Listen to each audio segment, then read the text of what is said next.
Welcome, ladies and gentlemen. We are live. We are live from Atlanta Motor Speedway, home of the former NASCAR Championship race. And join with me in the booth, as always, Frank Marchese. Frank, good to have you here for the Killer 225.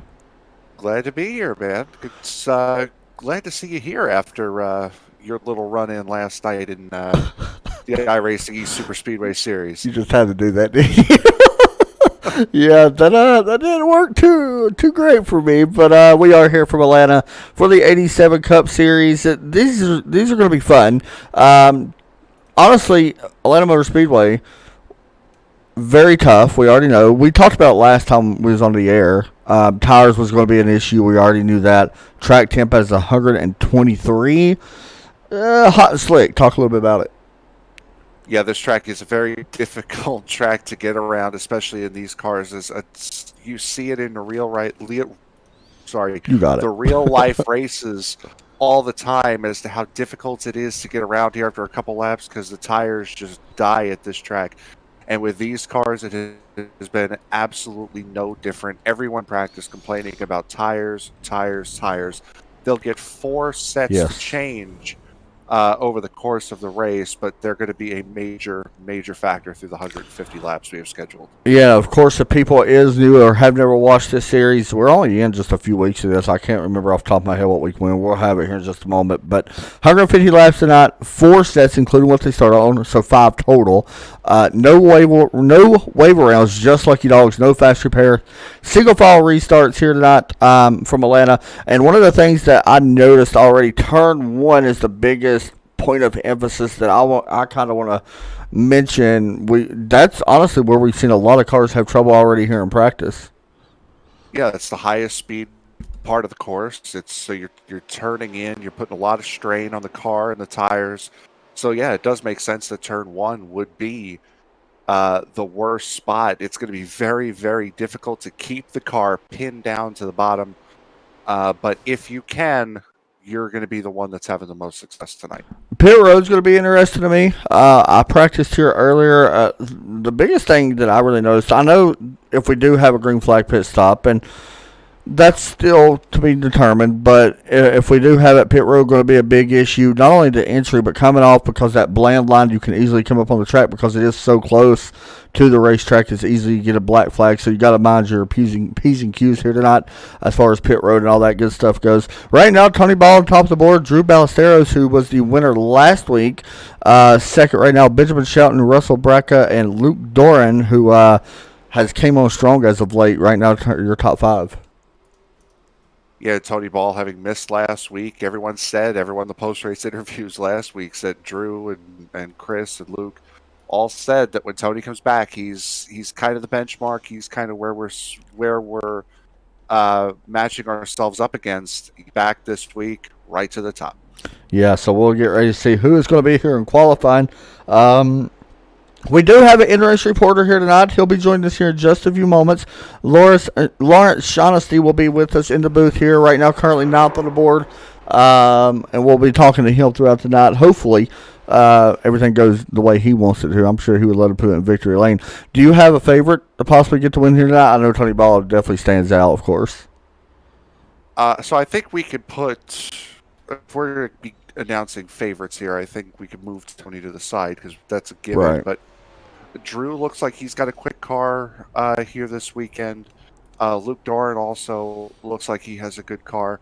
Wouldn't be surprised. I mean, we've seen it over the last couple of weeks. Jim Foskett has had some very interesting pit strategy that's gotten him up into the top 5 in every single race so far. So I wouldn't be surprised if he might sneak his way up to the top in an interesting spot. Only one lap led this season right now, and he is honestly, like you said, has been sneaky. I guess we can say the word to me. We did have a points change, and not only did we have a points change, there was a big drop in the points. Tony Ball goes from where was he? Well, he was first, correct? Now back to 6th place in points, so he's dropped quite a bit.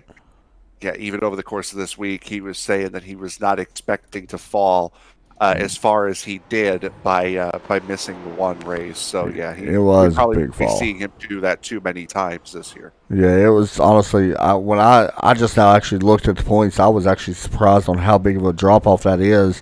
Bobby Patrica second, Bobby Patrica third, Luke Doran is second in points. Chris Stouffer currently leading the points by 5 over Luke Doran. So the points battle, honestly, to be this many weeks in, pretty tight right now. Actually, sitting here looking at it, I believe this is our 5th race, I think. I believe so. I mean, points race not bad at all, considering this is the old style point system. Yeah, no, we're seeing a lot of the same guys up at the front. We're seeing Chris Stouffer, Tony, obviously, Drew Ballesteros, Luke Doran, all those guys have been up at the front, constantly on our broadcasts every single week. So it's not surprising at all to see that those guys are the ones that are up at the top. You see Benjamin Shelton crossing the start-finish line. With that said, we're going to actually jump over to Lawrence Shaughnessy. He's going to be our in-race reporter here tonight into number 3. Actually, you know what? We'll come back to him because he just decides I'm going to put it in the wall. So we'll come back to him in a moment. Tristan Ferris, he's out on track, making his return last week after a 2-week suspension. So good to see him back. He did keep his nose clean last week, which was what you mentioned he needed to do, and here he is right now at Atlanta. Probably going to be a little bit more aggressive this race, I would expect at least. I would hope to see. Yeah. It's great to see the competition all the way through the field.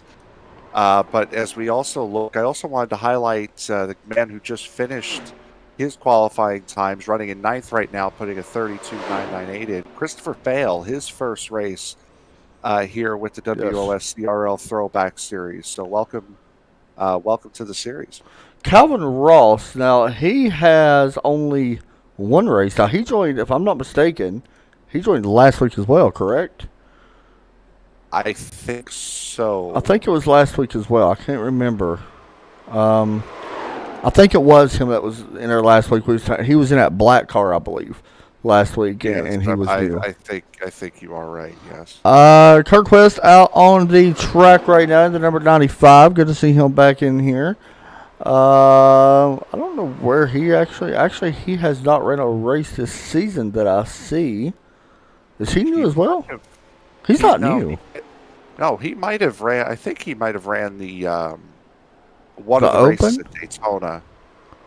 Yeah, it had to be the Right, to goal. recognize the name. Yeah, because I'm not seeing him in the points, so it had to be like that first, one of the first 2 races we had.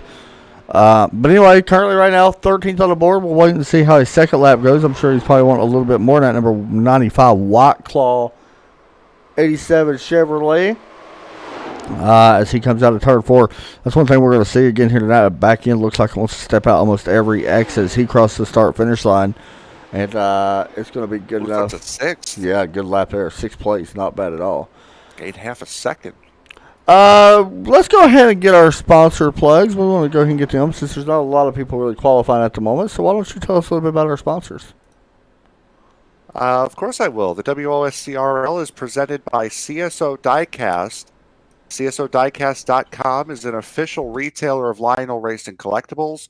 Check out CSODiecast.com for some of the newest NASCAR diecast releases. While you're there, be sure to register on the website to receive exclusive membership benefits and savings. Tonight's race is also sponsored by Manscaped. Get 20% off plus free shipping with the promo code WOSCRL at manscaped.com. Once again, WOSCRL at manscaped.com for 20% off and free shipping. Tonight's race is also sponsored by The Killer Brownie, specializing in joy, extraordinary desserts for extraordinary people. There we go. We want to thank them, of course. And I got to give a personal shout out to Todd's Gaming. He has, I believe he's going to be stepping up, hopefully sponsoring all these broadcasts for ESPN. So Todd's Gaming, and there's another one that he sponsors as well, Badass Customs. So thanks to him to that. I'll have more details on that soon. Anyway, let's go ahead and bring in, real quick, Lawrence Shaughnessy. He's going to be our in-race reporter here tonight. He's going to be, right now, didn't qualify the greatest, but it's still a long race. Lawrence, it's Adam up in the booth. You got a copy? Yep, I got you guys. Man, not the best qualifying effort, we know that, but it is Atlanta Motor Speedway and it's a very long race. Tell us a little bit about this track, and are you looking forward to tonight's race? This is a tough place. Yeah, definitely a tough place. You guys saw me buy my first lap in qualifying on the broadcast, so thanks for that. Yeah, tough place. Choose up these tires. I think the guy who takes care of his tires best over the long runs, if we get one, is going to be up towards the front. I struggled a little bit in testing. I'm gotten it kind of a little bit figured out now. But this place just eats tires up. I'm going to see if this high line comes in at all as the track gets rubbered in and see what this Race Tools Direct Chevrolet can do. Yeah, do you expect the track temp to cool down as this race continues? Right now it's a little bit hot. Do you expect it to cool down some? It might. I mean, it's about 2 o'clock, 2:15 sim time, so it may cool down. I hope it does, because that'll help with the tire wear towards the end of the race. But like you said, it's a long one, so we'll see. Well, man, go up here and see if you can get that Indy Auto Sport number 3 car and put it up into the podium, and we'll be up here watching you. Thanks for being our in-race reporter. We'll be checking back with you here soon. Yes, sir. Thanks a lot, buddy. And there we go. We'll be talking to him. No matter what happens, even if he wrecks out, we'll still talk to him at least one more time. Hopefully that is not the case. By the way, got a note that just came across to me, Frank, that Calvin Ross is actually a race control tonight. So there you go. Oh, okay. So he's not racing. Yes, that is okay, correct. So we have 18 guys on the grid tonight. There you go. So there's your look at your grid as they get ready to roll off here for the Killer 225 here from Atlanta Motor Speedway. You see Drew Ballesteros up front with Chris Stouffer, Tony Ball, Jacob Hoobery, and Russell Brack are going to be up to top 5. Bobby Trika, some of the names, the markers, Derek Pemberton, Lawrence Shaughnessy, Christopher, 13th, and then there you see some guys that did not qualify from 13th on back. Of course, Calvin Allison, not actually in the race. He is race control. So there you go. So Drew Ballesteros, coming off a win last week, pole here tonight. Hey, things are looking up for him. I think he's the only one to actually beat Tony Ball for a pole. Yes. He's done it twice now here and here in Rockingham. So he's shown to have the one lap pace. And last week he was able to put it all together at Charlotte for the race win. So it's nice to see some stiff competition. Wins this season, 2 of them have gone to the driver of the 22 and Tony Ball. Did I just say? I'm sorry, the 84. The Drew Ballesteros machine has 1 win as well. Chris Stouffer also has one win. Drew, however, has led 120 laps so far this season, with Tony Ball leading the, let's be honest, 263 laps when everybody else is actually under 50. So that's quite a bit to think of. So let me know in the chat who you guys are pulling for. I think it could be a fun race. It's going to be a little wild here at the beginning. And Frank, you're going to do it again. Bring us to the green. All right, coming to the line, the 22 of Drew Ballesteros on the inside, Chris Stouffer in the 13 on the outside. Pace car takes the dive off. Coming into the quad oval, here we go. We're racing here at Atlanta. Atlanta Motor Speedway here on schedule for tonight. Drew Ballesteros going to lead us into turn 1. Well, maybe not for long. What you know it, Tony Ball looking to take the lead here early in turn 1. Yeah, that's a big gap. You don't want to be behind too many people here as he's clear. Wow. And in the lead going down the back straightaway. It's going to get your car is going to get very, very tight. And with the last iRacing update, I think it was maybe a week or 2 ago, they added a lot more dirty air and a lot more bad downforce, and not a lot you could do about it. So getting out front, especially here, where the tires are going to degrade very quickly, is going to be important. And not only that dirty air is going to be even more important now, because one thing is you do not really want to run the exact same line as the leader, because you can get that bad air on the nose of your car, and it could cause issues. So look for guys to be moving around a little bit. We talked to Lawrence. He was wondering if the high line could come into play. Right now he's back in 12th, so we'll be keeping an eye on him here tonight. Right now, single file right now throughout the entire field that I see.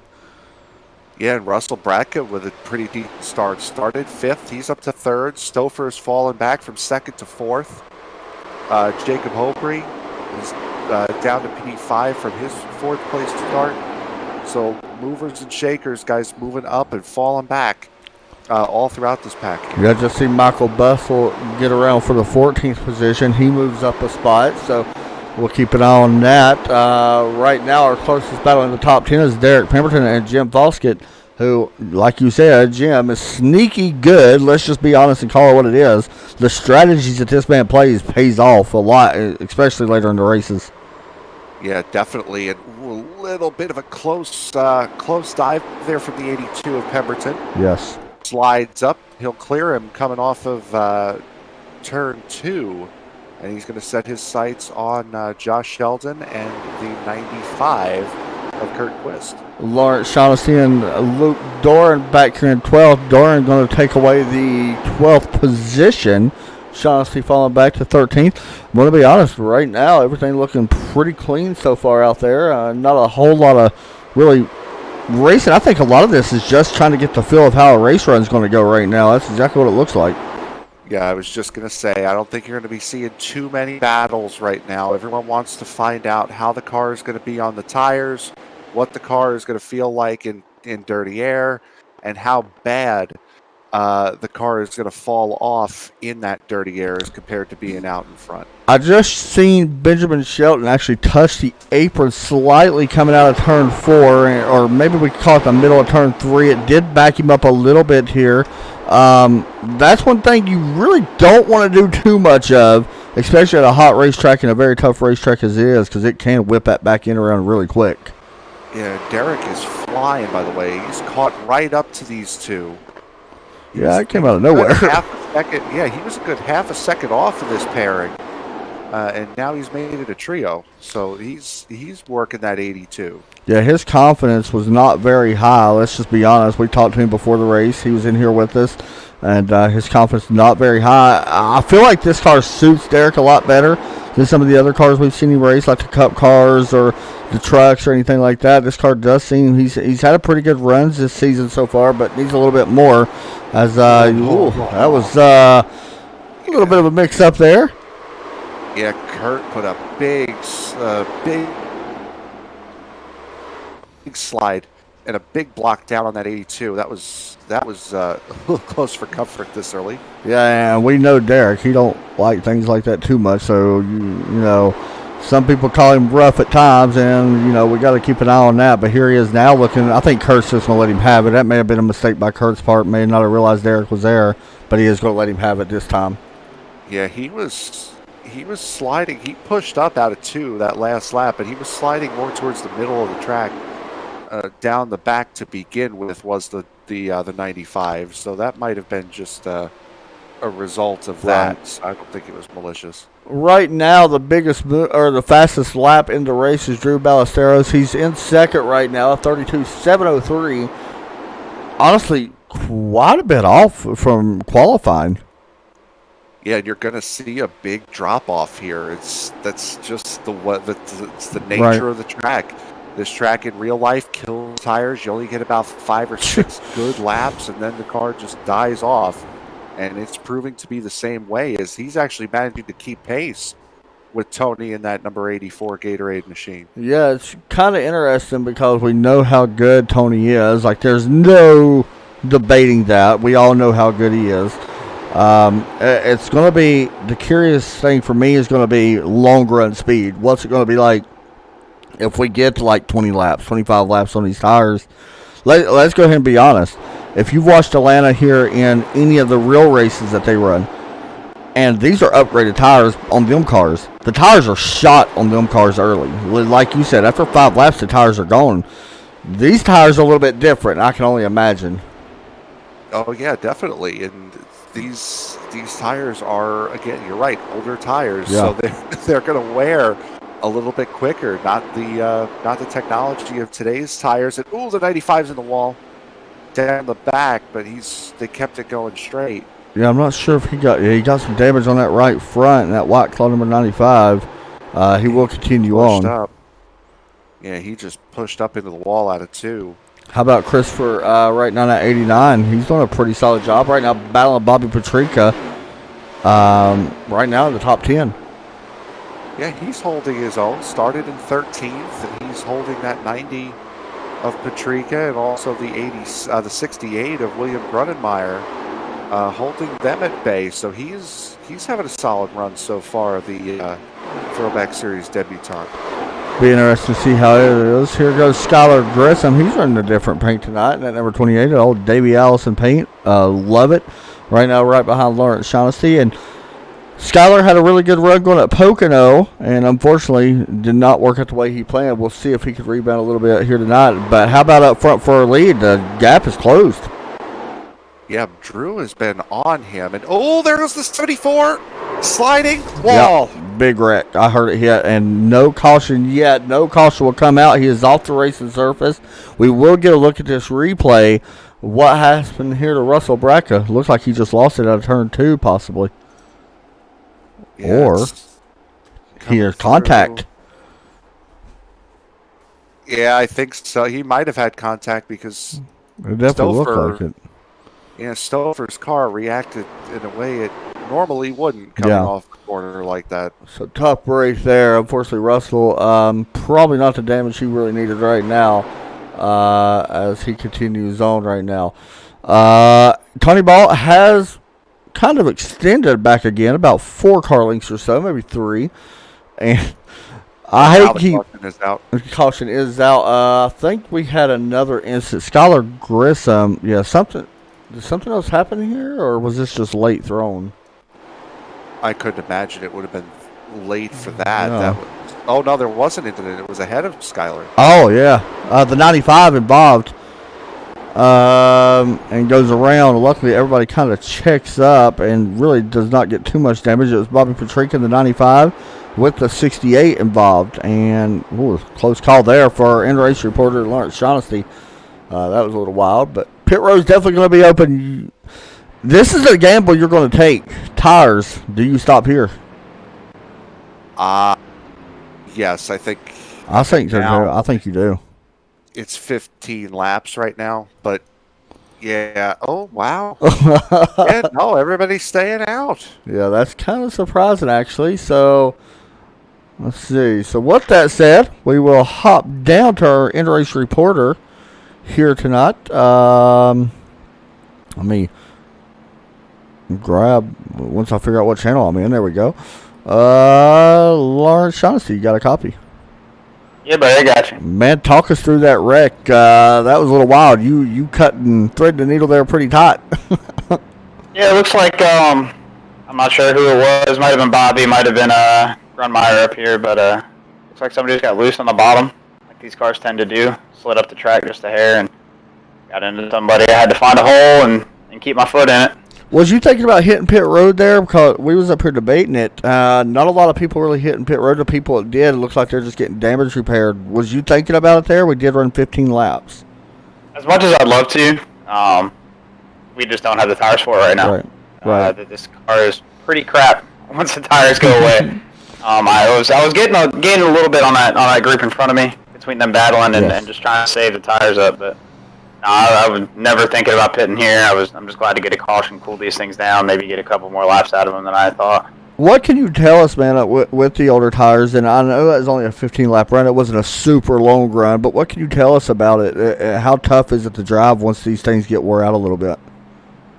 These cars are hard to drive to begin with, and then you add the cheese grater we're driving on in Atlanta, and the tires wearing out, so they just get worse and worse and worse and worse and worse. Like I said, I was getting it figured out in practice, and I think I'm in a good spot here. I've got some speed, and I'm only driving at about 80%, just trying to keep some rubber underneath it. So. That's exactly what it looks like from our standpoint. Skylar's driving me pretty hard back here. He's pushing me. He wants to get up front, but I want to keep him behind me just because I like the guy, and I like to show him some taillights every once in a while. Hey, be a good race. Keep doing what you're doing. We'll be checking back in with you. 10-4, guys. Thank you. And Frank, there you kind of heard it right there. He kind of said he's saving a little bit here. Are you surprised to hear that from some people saving, especially still early on right now? No, and that's why I would have come into pit on this first caution. And by the way, I apologize if you guys heard me coughing. Oh, no, we didn't. That's why I would have pit under this caution, was to see if how I was saving and how I was driving was enough. If I was if I felt like I was in conservation mode and I still had 70% wear on the right front, yeah, I might still even need to back it down a little bit more. It would be nice to have that knowledge, but I completely understand wanting to save those sets for later in the race when you need them the most. Yeah, so that's something we're going to be keeping an eye on at least, once we do hit the pit road. I mean, these guys got 4 more sets left. We know that. When do you really want to hit pit road? It's a 150-lap race. I mean, we thought they would do it there. Do you want to at least try to maybe, if we do have a caution here, like around lap 25 or so, do you come in? I don't know. I mean, if you come in on lap 30, you're kind of cutting it perfectly. Because you'd have lap 30, lap 60, lap 90, lap 120, and the next 30 laps would be the 150. So if you come in on lap 30 there or thereabouts, if we have a caution, then you'd be splitting up the race into 5 even stints. So you either have that option, or you can run them as long as you can and see how many sets you have left at the end of the race for a short little burst. Get ready to go back green. Should we get ready to cut the pace lights off, that is. In the chat, let us know where you're watching from, just because I like being nosy and not knowing where everybody's from. Let us know where you're at, where you're watching here on this Saturday night. Pace lights should be getting ready to go back off, I think. Can't tell, but I believe they are. So here we go.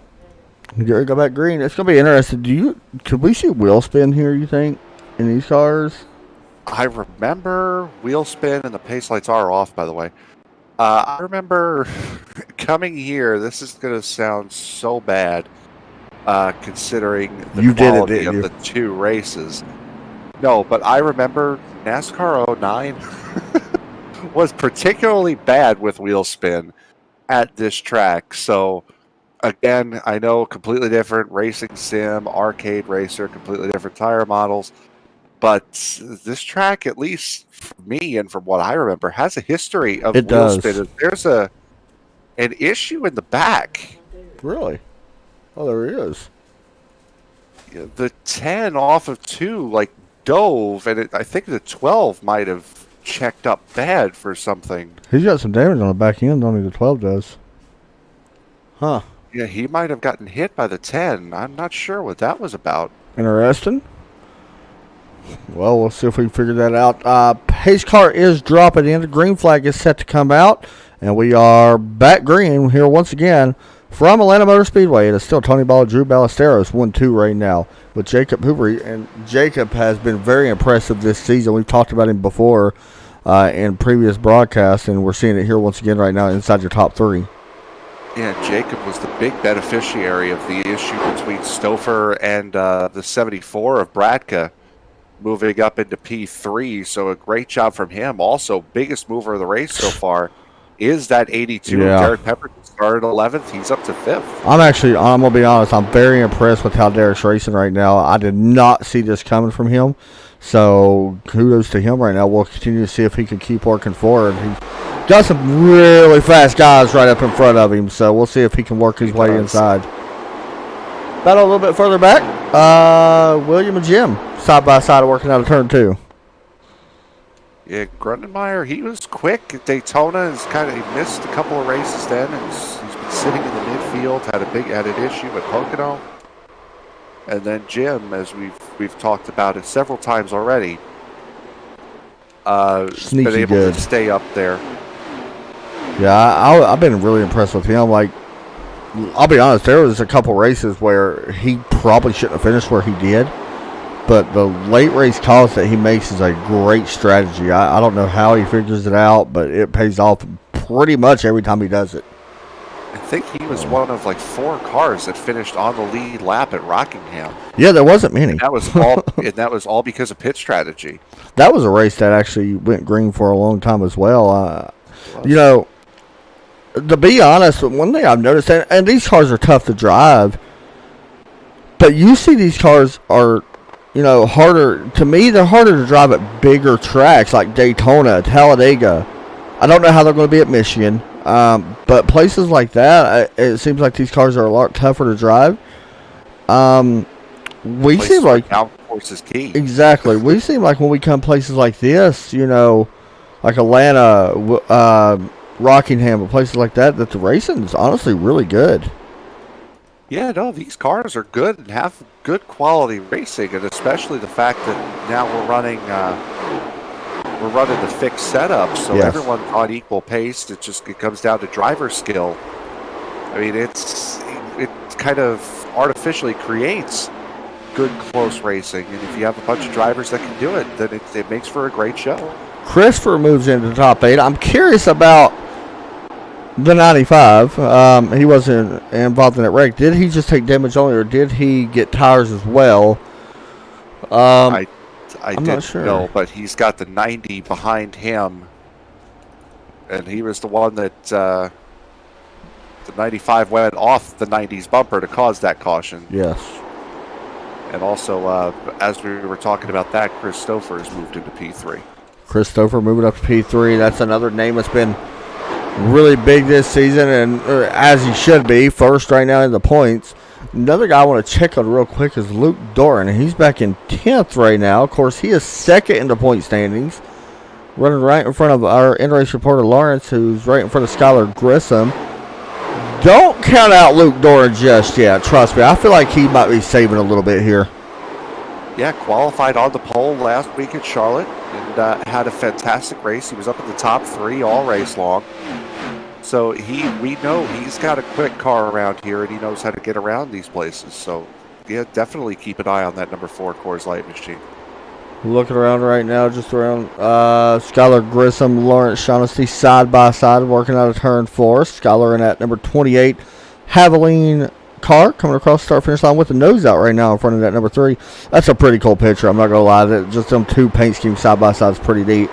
Absolutely. Brings back a lot of memories. I'm not going to lie. It's pretty neat to see. They're getting pretty close as well. Coming through 1 and 2. That was pretty close. You're not lying. Just checking each other's schemes out. Yeah, they're like, hey, I remember this. And that is different. That 3 that Lawrence is driving, Yes. that is different than the stock scheme that comes with the 87 Chevy. That does look to have like a chrome or a silver. Yeah, it's got lay like on a metallic glossy look to it. Yeah, it looks a lot darker than it is, and boy, does it shine. And the 89 is in the wall, spinning down the back. Making his debut here tonight, Christopher into wall. Not sure if caution's going to come out. I doubt a caution's going to come out unless they throw it manually. And you see him now. He's back on track. No caution. We're going to get a replay. And I want to go back to that paint scheme because I noticed something about it. But, oh, man, he just got it wall to backstretch. That's not a great way. He was doing pretty well, too. You know, that's a characteristic of cars around here. It's when the tires get too hot. These cars tend to get really slippy down the back. Yes. And it does give that illusion that the guy just turns right into the wall. It happened to me a couple of times when we were running Cup here just in hosted lobbies. You push this car a little too hard, you get the tires too hot, and it'll spin those rears on you for whatever reason on the back. So the caution is out now. Yeah, Bobby Patrick is really slow. I noticed that. I don't know if he just slowed down or something else. Him in the 95. Got to get this. I think that might. Yeah, I know what you're thinking because it crossed my mind as well. That might be payback. Yeah, it kind of looks like there's a little bit of tension. And honestly, kind of surprised the caution came out there, to be completely honest. But, no, I think Bobby did a great job of holding on to it there. Now, with that said, you've got to hit pit road. Like I said, it's that lap 30. This is if you wanted to split the race up evenly. Lap 30 was the lap to do it, and that's exactly where we're at right now. Yeah, so we'll find out if the 84. I'm going to say yes that they hit pit road. I don't see the point of pushing it any further, to be completely honest. That's just my opinion. No, I think this would definitely be tap out time for me on these tires. 100%. So we'll see, and yeah. They come. No, the 84 hesitated there for a minute, though, didn't he? I think he was waiting to see what the 22 was going to do, and the 22 made his intentions clear very early on that he was coming in. Tell you something else I noticed. I noticed the 95 stayed out, and Patrica stayed out right behind him. I'm sure. Well, I think they might have had the same plan, which was to try to get a lap led, and unfortunately for Patrica, the 95 was in front of him. So we're going to watch the battle off pit road. As looks like 4 tires right now for everybody. I don't see the benefit that you would have taking 2. Yeah, no, 2 tires, no. Done and away. And Ballesteros going to win the race off pit road with Christopher and then Tony Ball. Wow. No, I think it might have been it was Tony Ball. Yes, it was. Yeah, it was Tony. Why do I keep getting them paints mixed up? Good Lord. I do want to say that Derek Pemberton picked up 1 spot, even though it's showing him 6th right now. He did pick up a spot. Jacob Hoover came out behind him. Yeah. Skyler looks like he also picked up a spot, so he will be inside the top 10. And we wait and see what our leaders are going to do. Yeah, Patrica's going to come in and Kurt's going to stay out. Now, I'm wondering if Kurt may have took tires the last stop. He was on pit road for 21 seconds, the last caution we had. Yeah, but... Yeah. Yeah, no, that would make sense. That would definitely make sense as to why he would stay out now. In the long run, I'm not sure how... in the long run, I'm not sure how this is going to work out for him, but it's got him to lead right now. For people wondering, Calvin Ross, who is in the YouTube chat, he is commenting, and he's race control, and he's letting you guys know. So that's awesome to actually have. I like having that. That's pretty cool to see. At least lets everybody know what happened. It is nice to have an eye on race control. That's a tough thing to do, by the way. Yes, it is. You don't want to call no penalty on anybody. Yeah, no, well then it's kind of like us where we're kind of we got to be searching and fishing through the field for what's going on, and sometimes you don't pick it up as quickly as you think you probably should. And then you got guys. Now I wonder if Kurt's going to come back down here. Yeah, he's going to come back down. Got his lap led. Yeah, that's what it was. I don't think he led that last lap, did he? Like until this time. Probably not. Yeah. I don't think so. So he's coming down. That's a good call by him to come down. Right now, we got no cars on a lap down. Still 18 cars right now on the lead lap, so that's awesome. Everybody filled up and ready to get back after it. Yeah, I was sitting there thinking about the race control. It's one of them things where you don't want to call penalties on people because the thing with the race control, you really can't second guess yourself when you make the call. That's one thing I've always noticed about it. Yeah, true. But people stop complaining about penalties once they see that there's a consistency. Yeah, that's there with it. The worst complaint you can get as a race control official would be, well, how come he got a penalty for the same exact thing? Well, how come he didn't get a penalty for doing the same exact thing I did? I got one. It's just one of them things, I guess. That's why I've never been a race control. I'm just not that good at it. Not that great at broadcasting either, but I do it better than race control. I mean, it's also good to have a like an independent race controller, like for sure. As far as him not racing, so it's not like he has a personal vendetta against. Well, this guy wrecked me last week, so if he goes around, I'm not calling a caution. So yeah, I've seen that happen. I have seen that happen more than on one occasion. Of course you do. So it's always good to have an unbiased race control, and that's one good thing about Calvin being in there. Although Calvin, if you just want to, throw out some black flags on people to make the broadcast even more interesting, just at random times, Imagine trying to figure that out.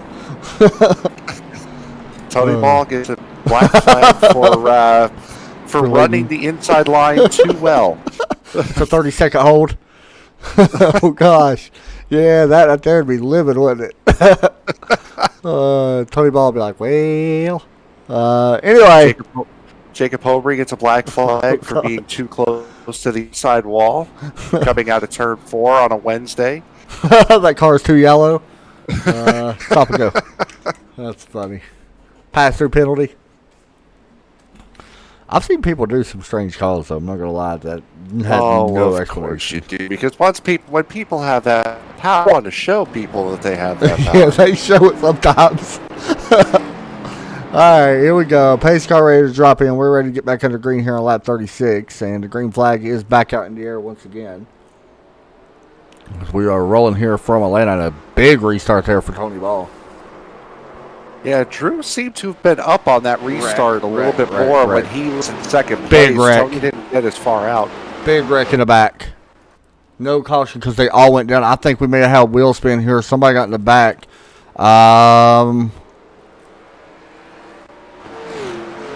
Oh, 68 just... Well, I don't know.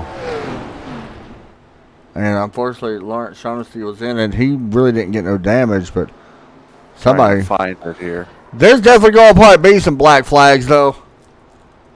Because somebody there jumped a restart, from what I was saying. I'm going to take a look here at Lawrence's car. That's the beauty of being a race... Or being, what in the world was that? Yeah, good luck figuring that one out. So we are still green. Yeah, I don't know what happened.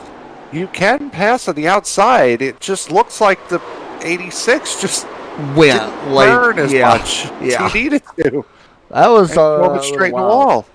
That was a little wild. I'm not gonna lie. That was, I don't know. New fastest lap of the race, Tony Ball, 32.661. And he's, by the way, the 68 of Grunenmeyer is in. Yes. You see him on pit road. Tough break for Lawrence. Lawrence, if you can hear us, the damage actually does not look bad on your car, so you're okay. There's a little bit on the nose, but it ain't like bad by any means. That's one good thing about being the in-race control or in-race. I was just gonna say that's a good. Oh well, I was gonna say that's a good thing about having live race control. Yes. Because that would have been a caution otherwise. We're running. Yeah, we're still green. Tony Ball out by quite a bit right now, 1.1 second over the rest of the field. Christopher Drew Ballesteros, Derek Pemberton. Yeah, I think there are guys that have realized, okay, maybe I've got to back off a little bit more. Maybe I have room to charge a little bit more, and I think that's kind of what we're seeing right now. Watching from Kansas City, Missouri. Go Drew.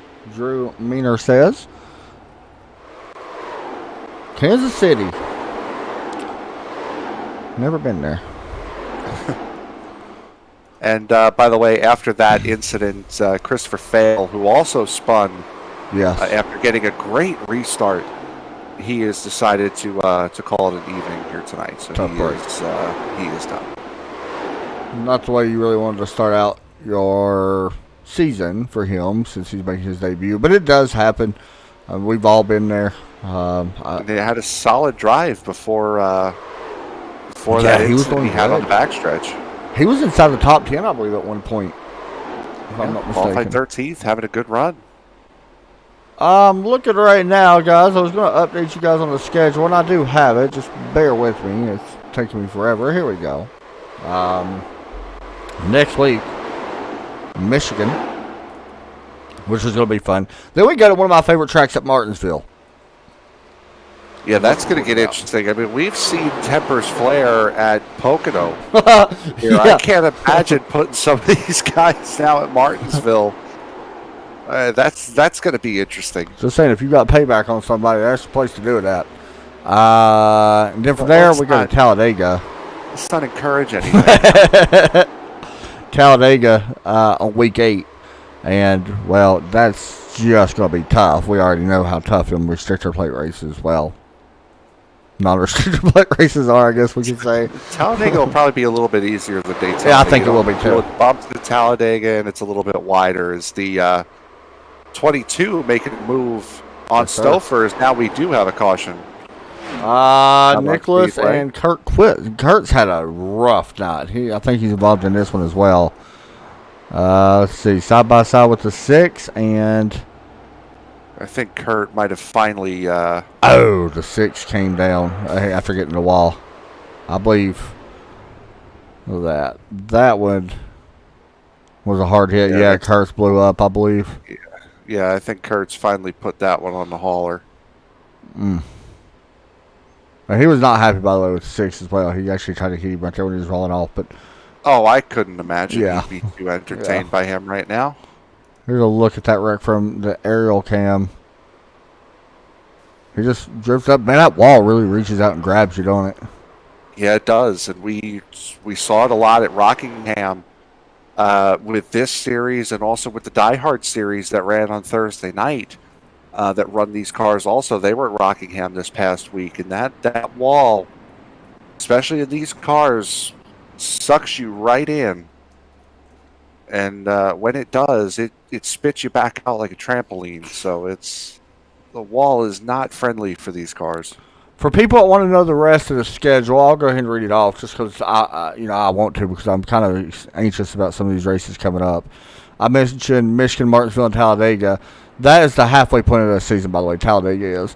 Then we go to Darlington, Watkins Glen, which is just going to be fantastic. Let's just be honest. Rockingham. Rockingham, this is the second time we will be racing. They had a good race there last time. Then we go back to Charlotte, Northwest Florida, Daytona, Dover, and Atlanta. So this is actually great practice for the final race of the season. So use this to your advantage if you can. As Shaughnessy gets one of his, as Grunenmeyer gets one of his laps back, and Shaughnessy in the 3 gets back up. Our in-race reporter gets back up, back up into the queue. And we're going to be talking to him here in just a moment again. We'll wait till another caution comes out before we bring him back in. But we will be talking to him here once again very soon. Little bit of an update, guys. Tomorrow night, a new series will begin on ESPN. Oh my goodness, they're going to kill me. The American Sim Racing Thank Series? you. Is that what it is? Thank you. Yes, my mind's twisted right now all over the place. It is the American Sim Racing Series that will be racing. They are actually a American Sim Racing League. They are actually formerly known as Die Hard Racing League, by the way. Die Hard's still around, of course. The ASL just is a branch out from that started their own thing. So, pretty cool to be able to do that. We'll be broadcasting them tomorrow night. They have their Daytona Duels in the Truck Series. Pretty fun. Kind of a short race, but it'll be fun. Monday night, iRacing East Series. Tuesday night, ASRC. And then, of course, we go, since we missed last week because I had something important come up on my end. But we will be live again, of course, with the Pro Late Model Series, dirt side of things. So there you go. Yeah, the Daytona Racing League with Sam and myself. Yes. On Tuesday night as well. We got a lot of broadcasts, man. Yeah, it's great. There's a lot of broadcasts. It's fantastic. I mean, I'll be honest, and no disrespect to any other broadcasters, we put out the most broadcast. Easily. Yeah, well, it's good to have the variety, definitely. That is now, true. who is doing the ASL race tomorrow? I am. Oh, okay. Yes, I will be there during the Daytona Duels. Truck Series. They actually, from what I was told, don't quote me on all this because I may be completely wrong. They are based off the Die Hard Racing Series. Okay. It's just, they changed the name of it and stuff like that. Die Hard went and done a different thing. So they wanted to run a truck series. And so far, from what I've seen, I'm talking to 2 of the guys that are running it. Great guys. I'm going to be honest. They're really nice guys. It looks pretty legit. I'm not going to lie. Like, it does not look bad at all. So I'm anxious to be calling out with them or being there with them tomorrow. And you and me will be in the booth again on Monday for the iRacing East Series. Yes. Where are they at this week? New Hampshire.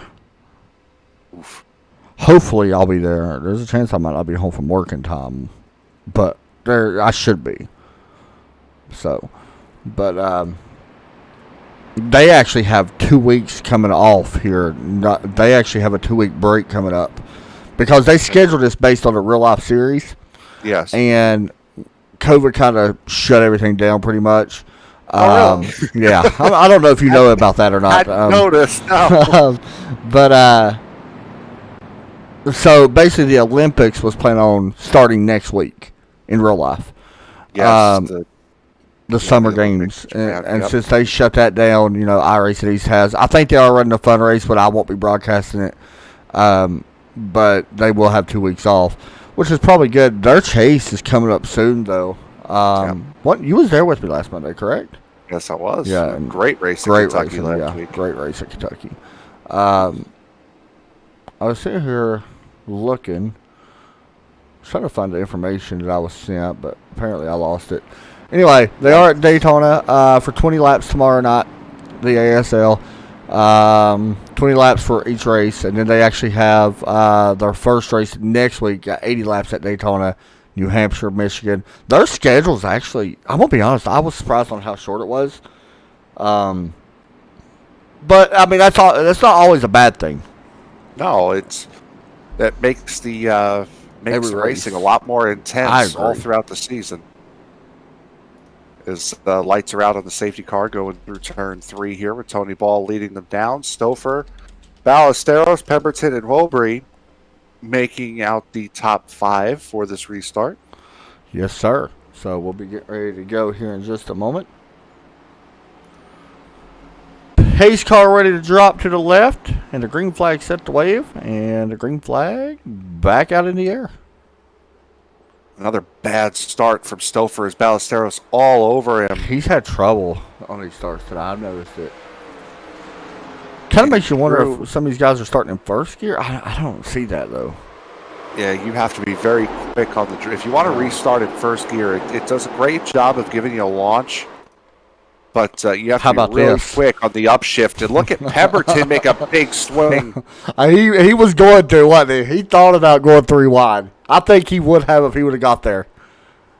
Yeah, I think he would have if it was later in the race as well. And remember, that's what caused the controversy in Rockingham between him and Tony. Everybody remembers that. Shout out Made for an entertaining finish, though. Made a great broadcast. Maybe not so much in the Discord channel for these drivers talking, but even YouTube got into it. They was talking. Yeah. Some said Derek did the right thing. Some said he did the wrong thing. Some said Tony did the right thing, and opposite of that. So, I mean, love seeing it. Yeah, definitely. And I think we're going to see, we might see the race for the lead get a little bit closer here as it's out to a second and 1.4 seconds already. But with Drew back there behind Tony now, I think this is going to be a little bit closer. I don't think Tony's going to get out nearly as far as Derek is still working on the 13 of Stouffer and finally clears him going into 3. There you go. So Derek does move into the top 3. How about Derek Pemberton driving into the top 3? Fantastic job right now by the 82. And again, remember, started P11 and also Skylar. And Skylar Grissom, he's up to P6. He started 15th. I think he's a lot better than what he showed because he didn't qualify, correct? No, he did not. So I think him and a couple of these other guys that didn't qualify. But Skylar, man, I'll be honest, didn't think he had that speed anyway. I'm not to call him out by any means, but same as Derek. Derek sat there and said flat out, I don't think I'm good enough to have a good chance here. And I mean, between all the cursing and screaming at the car, he did say he didn't think he was going to. It's a good thing we don't go live when some of the drivers are in here, especially Derek, because sometimes, never mind. It's best if I don't even say nothing about it. I think I may have made a misjudgment as well as Drew has fallen. I think another 4/10 over the last 2 laps off the lead, and he is now coming under genuine fire from that 82 of Derek Pemberton. Very impressive right now. I'm not gonna lie. A couple of guys right now are impressing me really good. I mean, Derek, Skylar, one of them. Just a great job. can't even, we've talked about it a few times now. Can't even question what they're doing. Yeah, no, Jacob Hobry's hanging up there in the top 5. My favorite rookie, by the way. I'm not gonna lie. Yeah, we had, I think, we did a big thing on him. I believe it was at Rockingham. Yeah. And then, go figure. Then he had issues, but it's the standard commentator's curse. Yeah.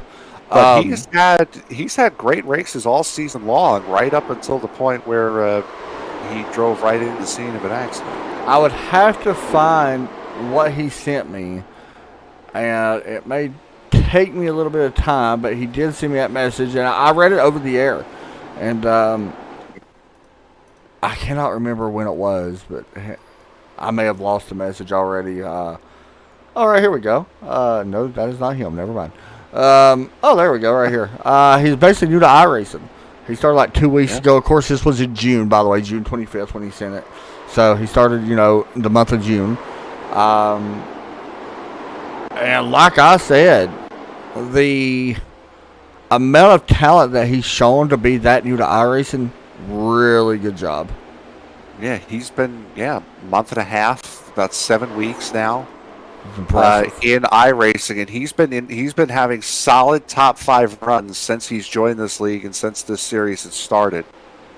So Jacob has definitely has made a great impression on everybody here on this series. Yes, definitely. From what I've understood, and I'm sure he's got a little spats here and there. That's just normal for iRacing. Everybody knows that. But for the most part, everybody seems like they really respect him, which is a great thing. Luke Dorr, by the way, just took away 7th, so he's starting to move back up. And when he's already said, don't count him out.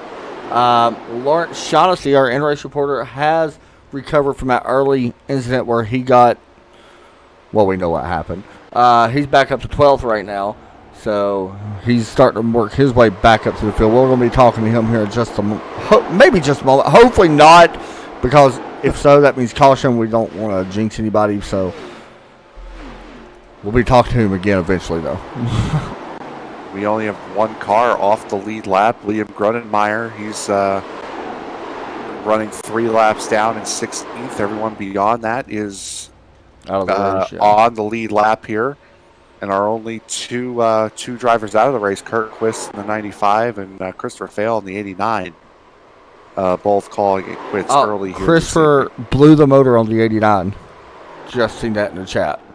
Okay. So he was doing a good job. We was talking about him. Remember making his debut here tonight?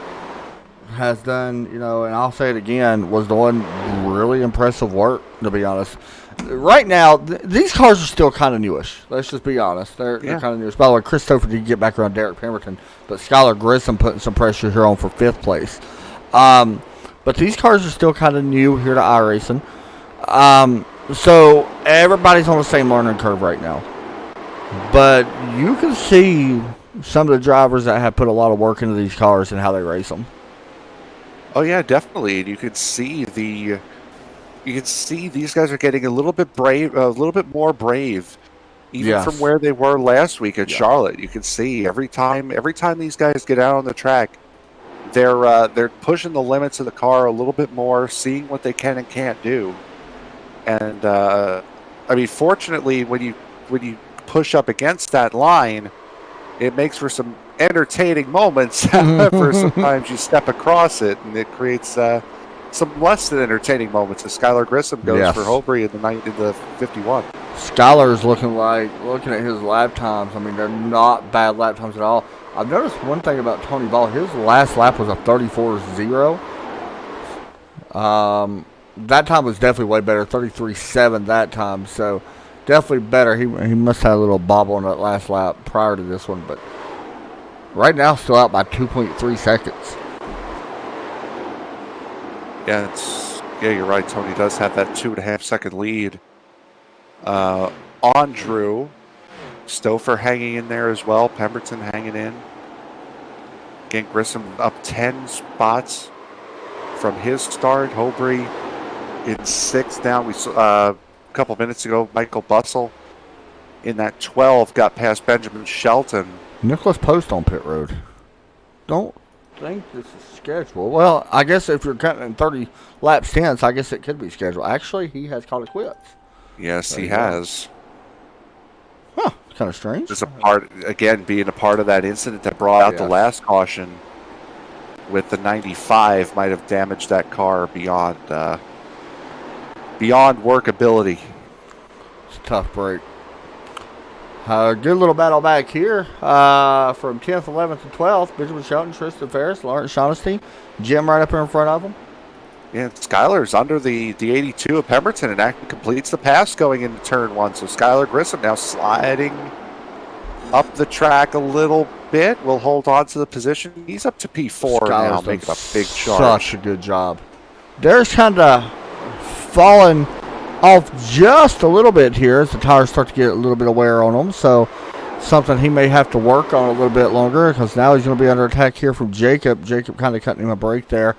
So yeah, he's starting to push up in the center now, and that's your classic sign of the tires starting to fail as you're trying to run it into the corner a little bit harder than you actually can, and you start to push up. And he has a big slide. Yeah, he's got a coming handful. out of 2. You may see him hit pit road here sooner than later than everybody else. Yes, He's coming in now. This is going to be a big stop here because this is tough pit road to get on. Looks like he did get slowed down in time, so we'll keep it on him. Right now we'll jump up back into the race that was inside the top 10, or kind of the top 10. Lawrence Shaughnessy did just get around Tristan Ferris for 9th place, so we'll keep it on that. Now, my question is this going to open pit road, do you think, for everybody else, or is this a gamble that Derek's taking? The undercut is big here, especially with getting new tires.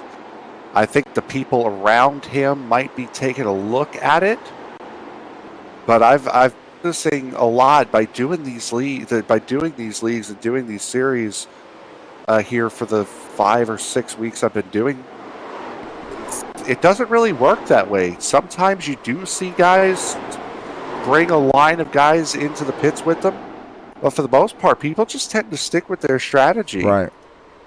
So Yeah, I think this might be the case here. Stick with the strategy and not get pulled into a pit stop earlier than much.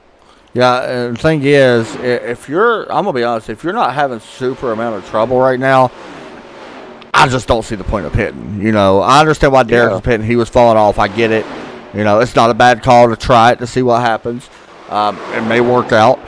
But it's it's one of them gambles that you're kind of taking. I understand what he's doing, like I said, but it could be one of them things that may or may not pay off. It'll pay off for him in the short run. The problem is now he's got to make the adjustment from last run to this run, and not tires off it as quickly as he did the last time around. It's going to be interesting too because when these other guys do pit. You know, if they stay out a lot longer, Derek's going to make up a ton of time. We know that. But at the same time, the tires are not. I'm sure this is a big fall off. We've seen actually Skylar Grissom blow a tire last week. I don't know, man. I feel like, I'm both ways about it. I just don't know if I like the call to come in. Honestly, I think, take your couple spots lost and then pit a little bit later. Yeah, it depends on how Benjamin Shelton's in, how bad that car was handling. Michael Bussel's in. Benjamin Shelton's in. So it is bringing some people in, which we knew it would bring some. So we'll keep it on. Typically when something like that happens, you typically draw in the guys around you, as the 13 now works under the 22 of Drew Ballesteros is P2, and he'll clear him coming off of 4. But yeah, going back to what you were saying, typically it would draw like the guys we're watching right now, the 13, the 22, the 28. It would typically draw these guys in, as I think Skylar Grissom in, Jacobs in. So it is bringing some of our top 5 drivers in. Now you're in that situation. If you're these other guys, like our top guys, do you want to hit pit road? I'm gonna be honest. Tony Ball, I don't think he'll hit pit road unless these other guys do behind him. Yeah, no, but I think now, because Skyler was quick, I was very surprised to see him come in. Tristan's I think coming that in. these guys might draw the top 3 in.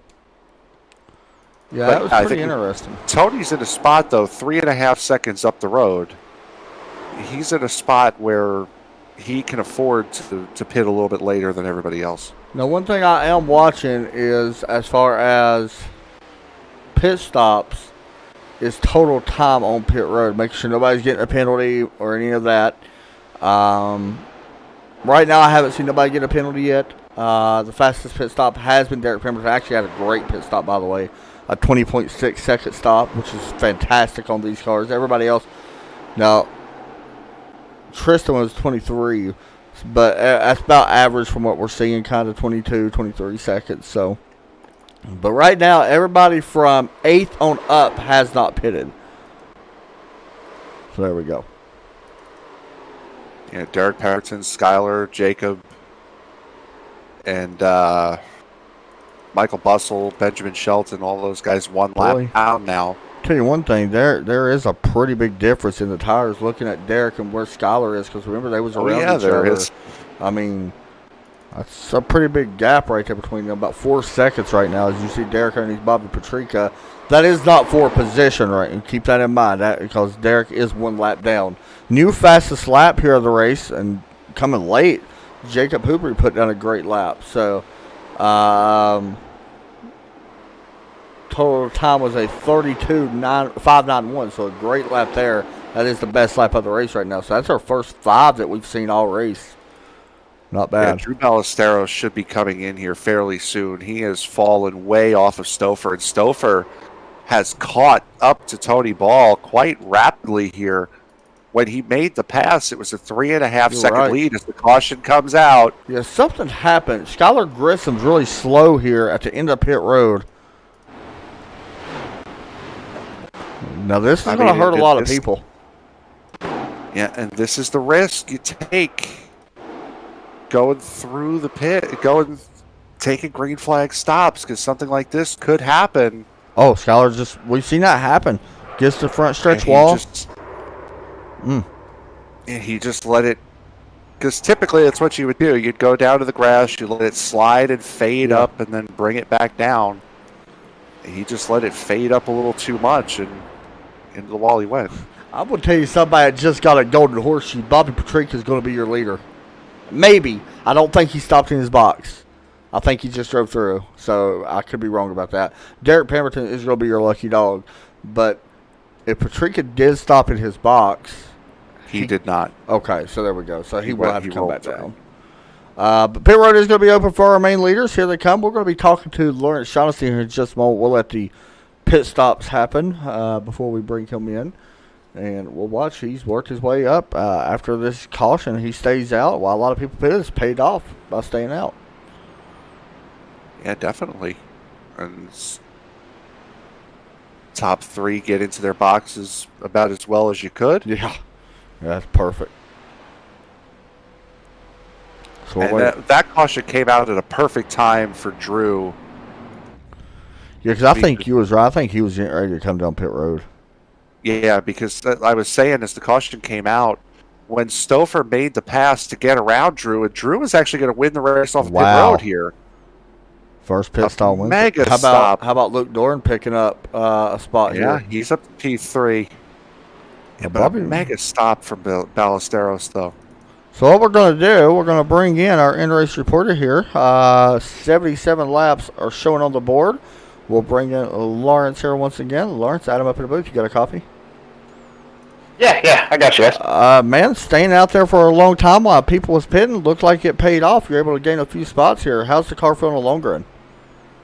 I'm not going to lie, this car came in a whole bunch once the tires started to wear out. It started driving a lot better. I was able to push it real hard, not lose it. It drove better with 47% of the tires than it did with 90. I know you can't give too much tire wear information away, but how low was you on it? I was about halfway wore out.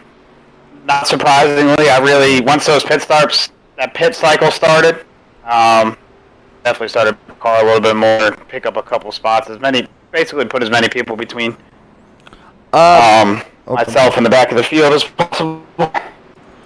Just past halfway a few moments ago. Is it go time yet, or are you still going to save a little bit? Or do you want us to even say that? I think I'm gonna play those cards a little bit for the best here. I don't know how many guys are actually listening to the broadcast right now, but I don't want to give too much away. I've got some good speed, especially long run, so we're gonna see what happens here. Hey man, go do what you do. We're gonna be up here watching you. 4 guys, thank you. Thanks a lot, buddy. I want to mention, by the way, to you, Frank. Derek might be in a little bit of trouble here. If I'm Derek, I'm hitting pit road. Because right now he has not. He's still got 12 laps on. Well, I guess you don't really want to hit pit road because that would take the lucky dog. Yeah, I don't know. He's gonna be starting at the back of this lead lap group anyway. Well, how many sets does he? He should still have 2 sets left, if I'm not mistaken. Yeah, I wouldn't burn a second set now. We're just past halfway. Yeah, he I just would burn one of those sets now. But I would like to finish my thought, if I could. Yes, sir. What I was saying before the caution came out, and then Drew won the race off pit road. Drew had fallen back when the 13 made the pass on Drew. They were 3.5 seconds behind Tony. By the time the caution came out, Stouffer had taken a full second out of Tony's lead. So that was the 13 was really on the move, and the 22 was then 4.5 seconds behind Tony. So he was falling way back. So right now you're seeing the 22. By the way, you think that was that first pit stall that really helped the 22 get off pit road first? Oh, definitely. I agree. So we'll be getting ready to go back green here in just a moment. At least I think so. Seen that a lot with these guys here. The first pit stall has definitely played a major factor, and I'll tell you what else is going to play a major factor. 51, the 12, the 15, and the 10 are going to play a big factor here because they are going to be starting in front of the leader Drew Ballesteros, because they're technically not a lap down, but without the wave around at this time, they're going to be starting at the front of the field. It's going to be interesting. Because you're not going to be able to get to the bottom. Let's just be honest. You're not going to be able to get to the bottom. One thing I've noticed, though, Jacob, there's a lot of fast guys actually up there. I just noticed how quick some of these guys are. Wow. Yeah, and that's what happens when you get stuck in a pit cycle. And the 51 of Jacob Hobry, he is the control car. However, the leader is the 5th car in line, the 22. So they've got lap traffic to contend with here. As the pace car ducks on off, 51 will take his restart. The 22 gets a big run, and we are off and running once again here at Atlanta. Tristan Ferris way off the pace. Not sure what happened there. He is actually going below the white line. I don't know what happened there. I think he might have been letting them go. That's what it looks like. I mean, nice gesture, just executed in a weird way. In a manner to give a heart attack or two. So we're going to see how quick Skylar actually is. Even with that spin, he still looks good right now, side by side. He wants to stay in front of Drew right now. I mean, I guess you don't have to stay in front of him. Oh, yep. Oh, 3 wide. Yeah, he's falling back quite a bit here. You want to show the speed of the car, but you also don't want to mess up the leaders. Yeah. And again, the leader is not the 51. It's the 5th car in line. It's the green and white machine. The 22 of Drew Ballesteros is actually the race lead. Yeah, this could be a tough situation, or it could be a good situation for Drew. if he's able to get around him, get Tony held up in this line, I don't know. I don't know what there are position we'll two be things in. you could do. You could either try to get through these guys as quickly as you can, or you could do a cheeky tire save here and just kind of ride behind these guys. Unfortunately, Tony is not going to allow the 22 to do the cheeky tire save as he is all over him. Yeah, Tony's probably going to push quite a bit here, I would guess. You do see the 15 of Benjamin Shelton, who is definitely no easy pass. He's going to lap down. Then you got William right here. He's unfortunately already 2 laps down. He does not want to go a third. But, man, this is a mess right now. Yeah, Grunenmeyer had started on the inside lane behind the 28 of Skylar Grissom. And if a caution were to come out right now, Benjamin Shelton would be the wave around, would be the lucky dog. I'll make it Michael Bustle now. As we see these leaders trying to negotiate around lap traffic. And ooh, the 51 had a big wiggle coming out of 4. I started thinking about something as we look at this big mess. Derek Pemberton has 19 laps on his tires now. You don't see him coming back in 10 laps, do you? No, I wouldn't see that either. You stick around for a while. Yeah, I think you've got to just ride it out.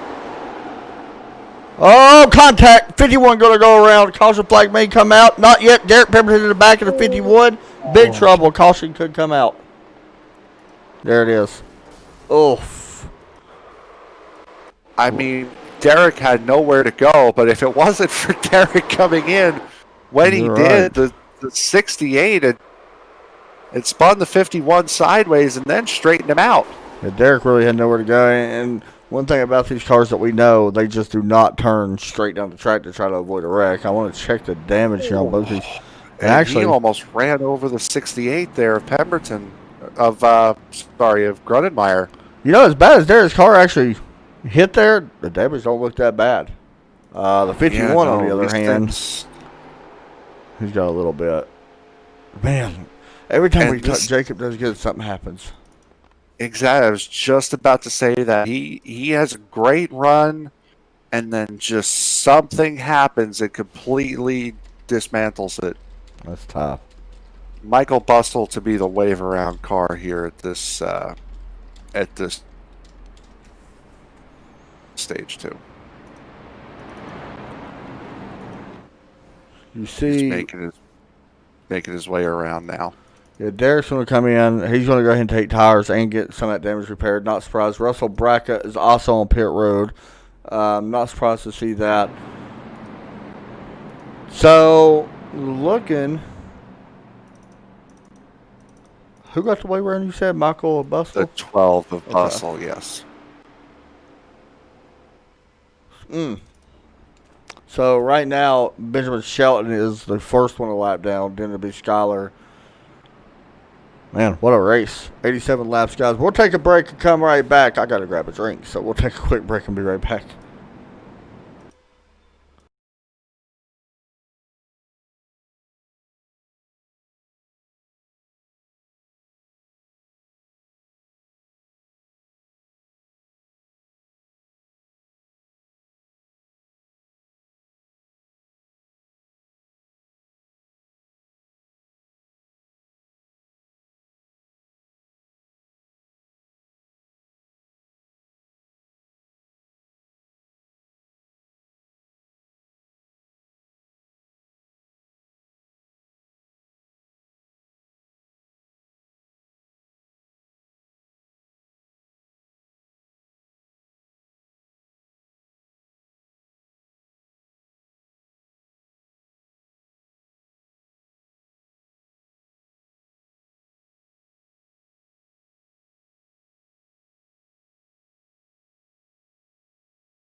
Welcome back to Atlanta Motor Speedway, the WOSCRL Throwback Series live from Atlanta. Getting ready to go back green flag racing here from Atlanta Motor Speedway. The 22 Drew Ballesteros winner last week.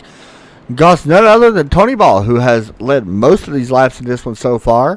Going to be right behind him, Chris Stouffer, and then wouldn't you know it, Luke Doran up there. Lawrence Shaughnessy, our in-race reporter, up to 5th. Green flag set the wave here once again.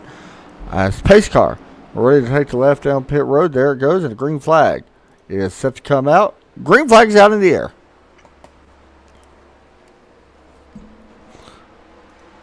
Good jump by Tony and by Drew. Drew a solid restart. Tony right there with him, and again, see that 13 fall right off. He struggled a lot on these restarts. I don't know what issue he might be having. Right now he's caught behind a very fast lap car, let's just be honest, and Benjamin Shelton. Benjamin not having the greatest night here tonight. You see Stouffer going around him. A little bit further back, you see Luke Doran there. You also see Lawrence Shaughnessy there working by Skylar Grissom. And now he will set his sights on the 4 car. And Shaughnessy, when we brought him in the first time as our in-race reporter, he had mentioned that he was just saving tires. Yeah. So that speed, that pace that he was showing before, not the true pace of that number 3. So he's starting to show it now as we've gotten past halfway. One thing I'm looking at, I've been trying to figure this out in my head. Everybody should have at least 1 set left, maybe 2 for some cars. I know Derek Pemberton's only got 1 set. I'm thinking that our leaders may have 2 sets. Yes. If that sounds about right. So, there you go.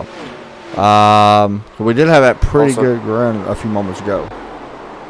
And under the caution, William Grunenmeyer, who was not having the greatest of races, throughputed, so he is done for the evening. That's a tough break. Once again, guys, if you're watching here on YouTube or Facebook, let us know where you're watching from, because I like apparently stalking where people's from. I just like seeing where people's from and where they're watching from for some odd reason. I don't know why. I just always have. I think the furthest we've had anybody watch, well, I guess we can probably count Sam, I guess, from wherever he's from.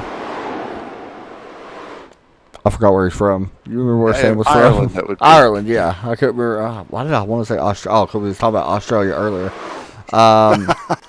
Anyway, up front, battle for the lead is starting to heat up just a little bit here with Tony Ball right in the tire tracks in that dirty air right now. So it's going to be interesting to see how he makes a move if he's able to get up to the back bumper of the 22. How are you going to make that pass right now? One thing I've noticed right there is that Drew doing a little bit different of an entry going into turn 3. He's actually arcing a little bit later to the bottom. And it seems like it's actually helping his exit just a little bit. Not sure. 1 and 2 is about the same for both drivers. But 3 and 4, last time I noticed that the 22 got to the bottom a little bit later than the 84. The 84 entered a little bit more flatter. Not exactly sure if that was scheduled or planned. Looks like this time, yeah, they're kind of doing it this time as well. The 84 to the bottom quicker. The 22 just kind of easing it to the bottom. Yeah, I'm surprised that Tony hasn't caught up and passed Drew yet. Not saying that Drew's not quick. We know he is. Yeah. But the question now, I think, is less of why hasn't Tony passed him yet, and more is how hard is Drew pushing that car? Because remember, before the caution came out during the green flag stops, he had fallen off a lot. And I just can't help but think, how hard is he pushing that car to stay in front of Tony? As we come to, was that 52 to go? Yeah, we're on lap 98, so yeah, I believe that's right, 52, 53. Right now, everybody pretty much single file. I do want to jump back to Derek Pemberton, who's been our in-race reporter. Lawrence Shaughnessy. Of course, Derek on a little bit fresher tires than the rest of these guys. Maybe about 6 lap fresher tires. Give or take a little bit on that. So, Derek taking a peek here. Oh no! I think actually get on the brake. That could have been bad for both drivers there. That was that was close. Yeah, they almost had a coming together off of 2 a couple of laps ago as well. So these two are getting very up close and personal with the fenders, and the 15 slides up the track. I think he caught the apron going into 1. And that's one of those situations, if you're Derek, you just got to kind of be patient here, because even if you are faster than 3, you don't want to wreck him by any means with the fresher tires, but you're working in lap traffic as well. It could become an issue. He was able to get around finally that time around the 15. It took a minute, but... And what's happening behind them is also big, because that 28 just passed the 15. That was for we Lucky know Dog, how quick Skylar Grissom is, and he just got himself into the lucky dog position, so that could be big if a caution comes out. If it does, we know Skylar's got a top 5 car. We've seen it. So maybe better than that. I mean, let's just be honest. So we'll keep it on that. I mean, even sitting here looking at him right now, he's running with, Derek. And Derek, of course, like I mentioned, way fresher tires than Skylar does. Well, like I said, about 7 or so, 8 laps or so, something like that. But he's running right there with him in the tire track. So that goes to show you how much speed the 28 has. Up front, I mean, they have, to be honest, looking at the lap times, Drew Ballesteros faster last time by. These two have checked out. I don't know whether Drew is, again, as mentioned before, I don't know if he's pushing the car. Could it be clean air, you think? More. Yeah, I don't know if he's pushing the car a little bit more, or if he's found a line that's kind of saving tires. Wonder if these two have checked out. Wonder if it's got to do with clean air, maybe? He just really don't, That could definitely be an issue. That could definitely play a factor in it. Because you was talking earlier about the new update iRacing added with the dirty air model and stuff like that. And, the 84, right there, he's closed the gap up a little bit. But one thing I've noticed that he's done, he's entered a lot lower in 3 than Drew's done. And honestly, that's got to be burning the tires up a little bit more than what Drew's done. Maybe he's wanting that. I'm not sure. But something I've noticed over the course of this run so far is we are on lap 103 coming to 104. Gap is closed back up, though, between these two. Yeah, he could also just be chilling out behind him right now. So that could definitely be in the play from Tony here. He's also right on that line. So good battle up front right now between these two. Tell you the battle that keeps catching my eye as it takes the long shot down the back straightaway is the battle between the 3 and the 82. Here we because the 82 keeps getting the run. They're all coming off the corner a little bit different than the car in front of them. And the 28 is just hanging out here, waiting for something to happen. I feel he's got the best car out of the 3. Oh, I agree 100%. I think Skylar's definitely got a top 3 car. Oh, gosh. This battle, Here we go. Oh. Derek got a little bit of the apron there. Slid up, contact, rubbing doors. That's good kind of rubbing, though. That's great racing. That's just good racing. I mean, I know Lauren's definitely like, hey, come on now. Yeah, of course. Oh, there they go. Oh, wow, he saved What a save! Wow. And I think Derek did not mean to get into him. Derek wanted to pop back. No. But that best save of the season so far. Hands down. Wow. Yeah, these cars are really hard to save once you get them in the cow. slide. And my goodness, did he do a great job of saving that car.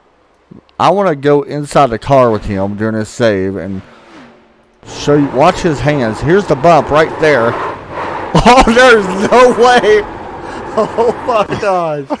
I don't know how you work a wheel that fast to save it, but good job, Lawrence. That was absolutely amazing. Best save I've seen in a very long time, especially in these cars. That's probably the best save I've ever seen in these cars. And I'll tell you now, you could sense there's some frustration in the 82 because the 82 feels as though he's faster. But a bump like that and the whole like, oops, didn't mean to do that. That kind of dissipates the frustration a little bit. Yeah. You tend to give a little bit more room after you accidentally nudge someone like that. But he was right on it. He just can't seem to complete the pass. Coming out of 2. Like, I know Lawrence is in here, so it's not towards him in any way. Like me, I would have tried to run away from the 3 after I did that. But I'm gonna be honest, Derek did the right thing because the 3 probably would have given it back to him, and I don't blame him. I'm just gonna be honest. No, so that was smart by Derek. By the way, as we're watching these guys race and damn near wreck each other, they're starting to catch the 4 here. So all of this racing hasn't slowed them up one bit. As they are getting to the back of the 4 of Luke Doran. We heard Lawrence say in the post race, in the in-car, I don't know if you heard it, but we heard him say that he likes the car better on the longer run. He said the tires actually feel better on the long run. Yeah. So some people do like a tighter race car. They feel as though they can work it. I personally can't stand a tighter race car. Me neither. Like to me, I ran an Xfinity race at Kentucky last week with a setup, and that thing was undrivable. How tight it was for me, as now we're actually seeing Derek come under fire from the 28 here, and that is not for position.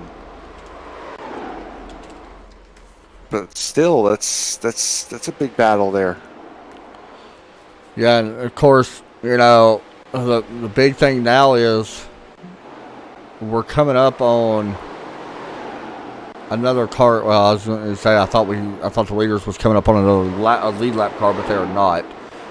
So right now, everything's good for Skylar. He just needs a yellow, and honestly, he needs it sooner than later. Because let's be honest, you don't want to be behind these guys later in the race because you won't have enough time to make up that much time. Yeah, exactly. We just got 40 laps to go here. He's under the 82 right now of Derek Pemberton. And Derek's got to play it a little bit cool here.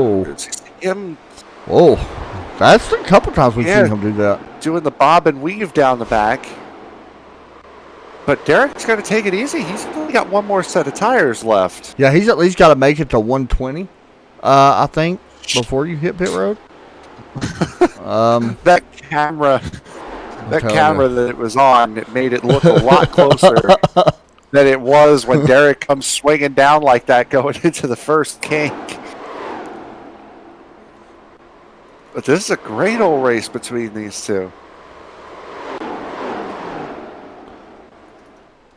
Yeah, they keep side by side right now.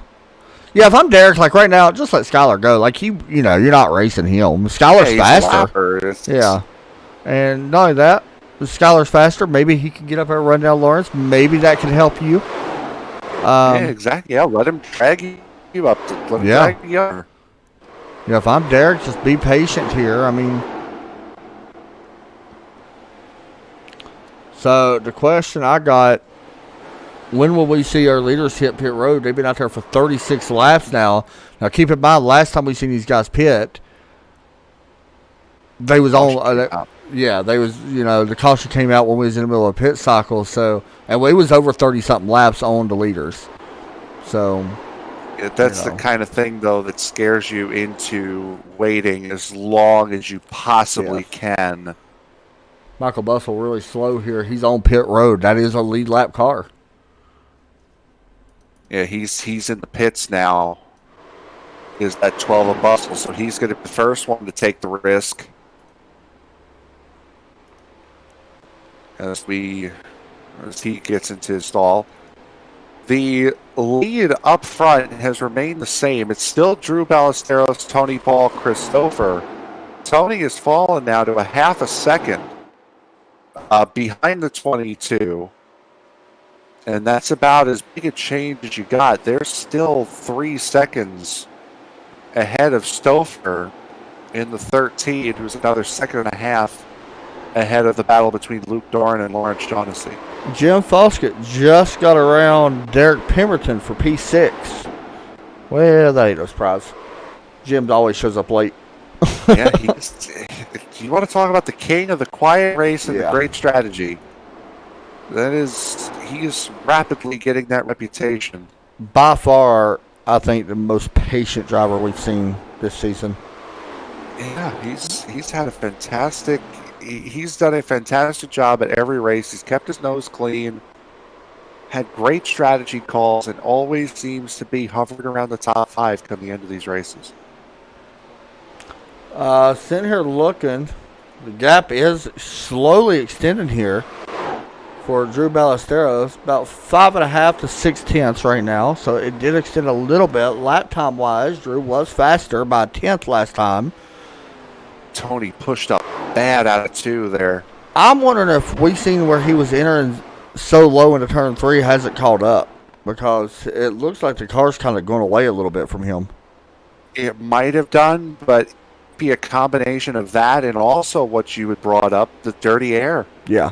This is the first time we've seen Tony behind somebody for an extended period of time, and now he's starting to feel the effects, and the car coming up behind him is the 12 of Michael Busco.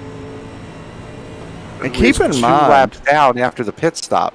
And keep in mind, what's interesting about this, Drew did not get the lead on the racetrack. He got the lead from the pit stops with that first pit stop. So, I mean, when Tony was out there, he was leading by 2 seconds or, whatever we've seen it at, 1.5, whatever. So, that's kind of what we're seeing now. We talked about pit stops being a big thing. Is that going to be the big turning point? Right now, it is the turning point of the race, in my opinion, for what we've seen. Derek Pemberton has been on and off pit road. He's just exited pit road now, so he is on his... Well, he's out of tires, so that will be his final stop.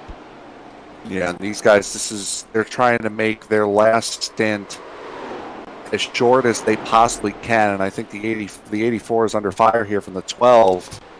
Again, 2 laps down, the 12 is on fresh tires. One thing, if you're Tony Ball, I think one thing you want to do, in a way, I think you want to be the first car on pit road instead of Drew. Yeah, definitely, and that's the advantage of being second, is you can see what the leader's doing, and you can make the call from there. It certainly is an advantage, and the undercut, especially at a track like Atlanta, is huge. That could bring that gap, which is 1.4 seconds now, or at least was 1.4 the last time they hit the line. 1.7 right now, 1.6. Sorry. Yeah, wow. So the undercut could get a lot, if not all, of that gap back. But it's how long do you want that last stint to be? And if Tony comes in now, next lap Drew will be in. So the 84 is going to play in, is going to draw that 22 in just the same way the 13 might. 84's got to come. Nope, maybe not. No, he's not. Bobby Patrica and Lawrence Shaughnessy, our in-race reporter, has and is on pit road.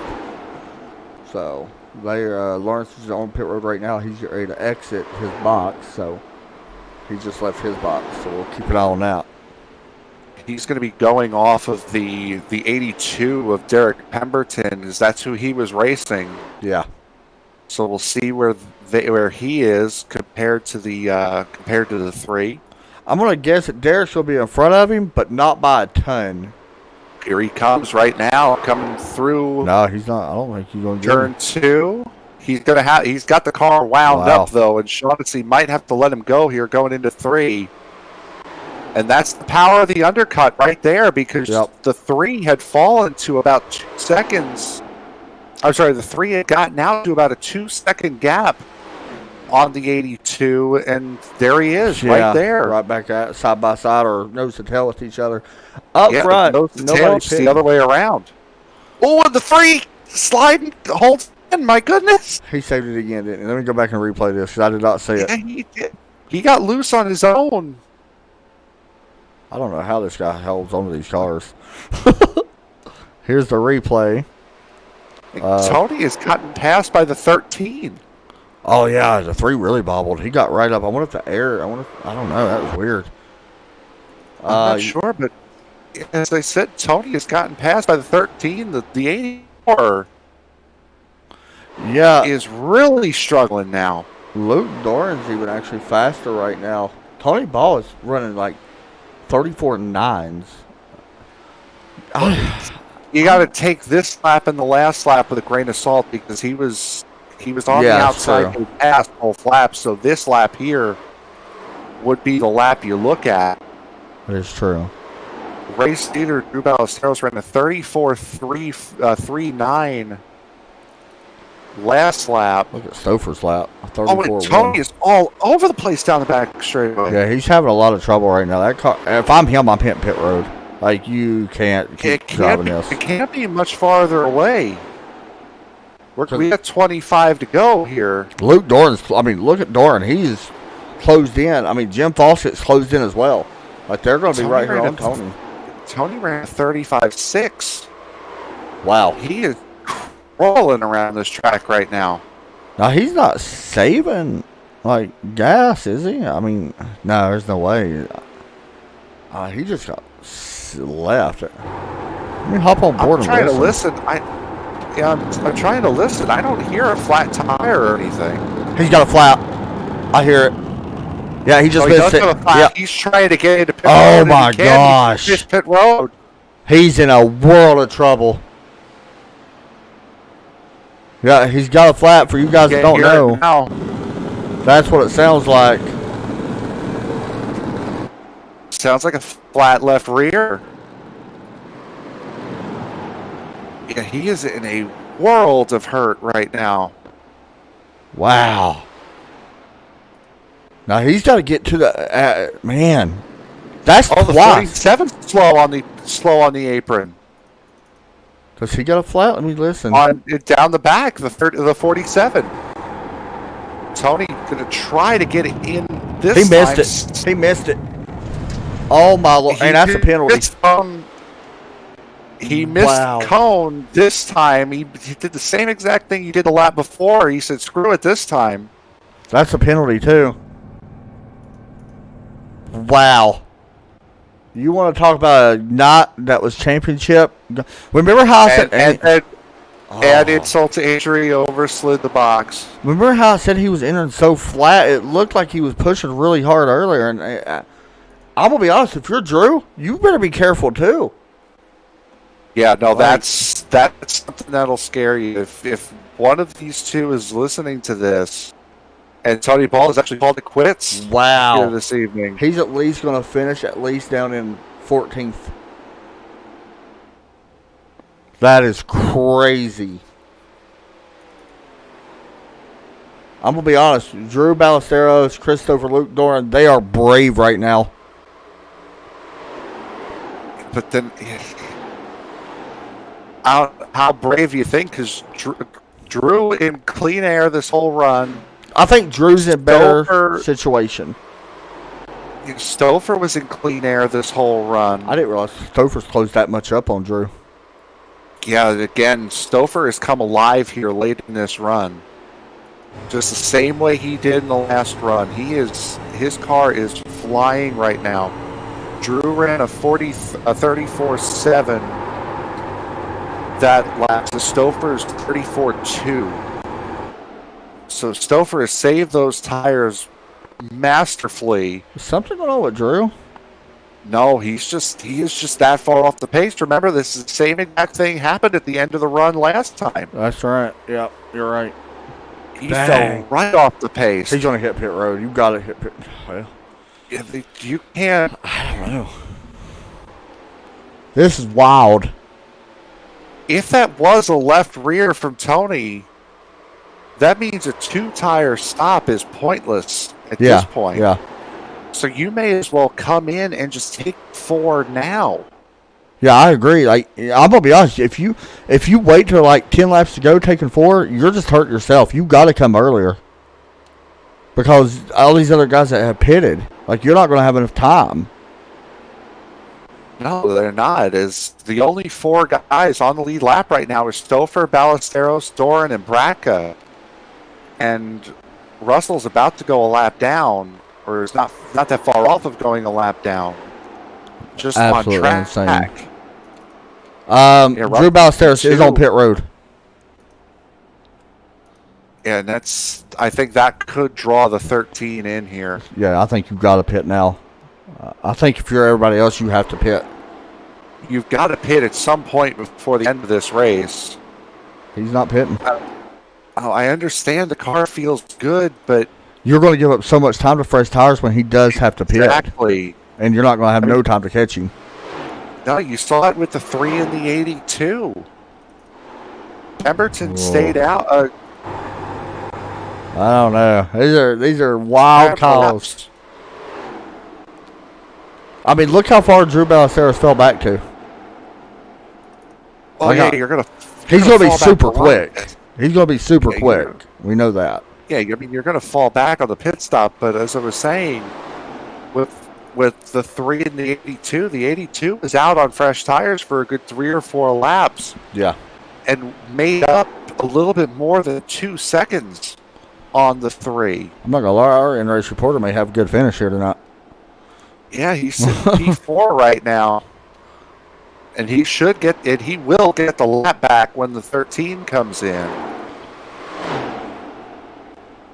Chris Stouffer right now, Jim Foster underneath him. Stouffer not coming to pit road. This is a gamble he's taking right now. I mean, with staying out, he's on 58 lap old, make it 59 lap tires. If Luke he Dorn also somehow manages to stay out here and lead this and run this to the finish, it'll be a masterful job of saving tires. Now, I will say something about Russell Bracca. He's only got 46 laps on his tires. I say only. That's a lot, but still. Yeah, he was involved in that the first wreck, and it was the 13 that sent him around.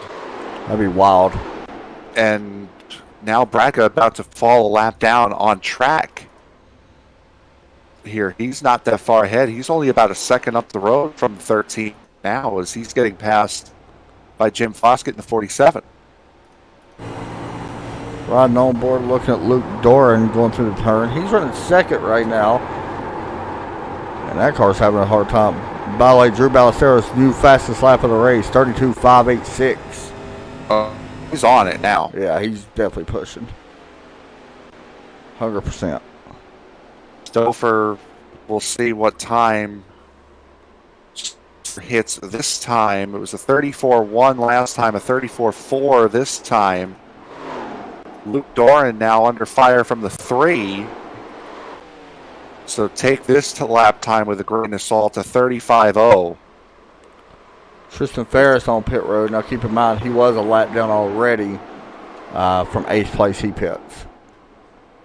So he's going to fall back a little bit here. For people wanting to know, Tony Ball does fall all the way back to 14th. And that's where he will finish at least. Well, he won't go back any further than that. But I think these guys, you've gotten to a point, and apparently Tristan Ferris has been given a black flag for something. Probably speeding. You said he was on pit road. Yeah, he is on pit road. So, and yeah, there is a hold, it looks like, on him. Drew goes flying past the 4. Luke Doran is, yeah, he's saving a little bit. I think he's just trying to make it to the end. I mean, still a You're down, to 11 to go. I don't think Drew is flying. Yeah, no, this have made their bed now. Drew is, if the 13 was trying to stay out or trying to cover off 22, if he were to come into the lane, he's lost that battle right now. Yeah, and I want to mention that Drew's not going to be able to catch him, and not unless something happens to the 13. I want to point that I don't see Drew being able to go all the way around the track again within 10 laps. No, he's only 9. I mean, he's around 10, 11 seconds behind him, so he could catch up to get his lap back. As you see, him going under Lawrence Shaughnessy, that is for position P4. So he could finish P3 one lap down, barring tire issues for the top 2. Him going under, as Doran has fallen way off the pace now. He has fallen way back. These guys have definitely made their beds. They are showing by staying out here as long as they have. They are not intending on pitting.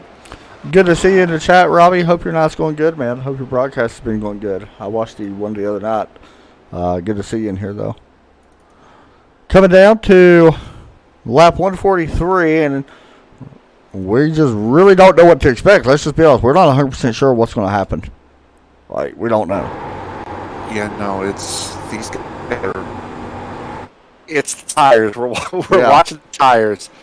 If the tires stay on the 13, he would have put on a masterclass in tire management. I'm gonna be honest. If these guys are out there on 66 lap tires, first and second right now, I don't see how. But kudos to them for right now being able to save that much tire, because I didn't think it'd be possible to go that long.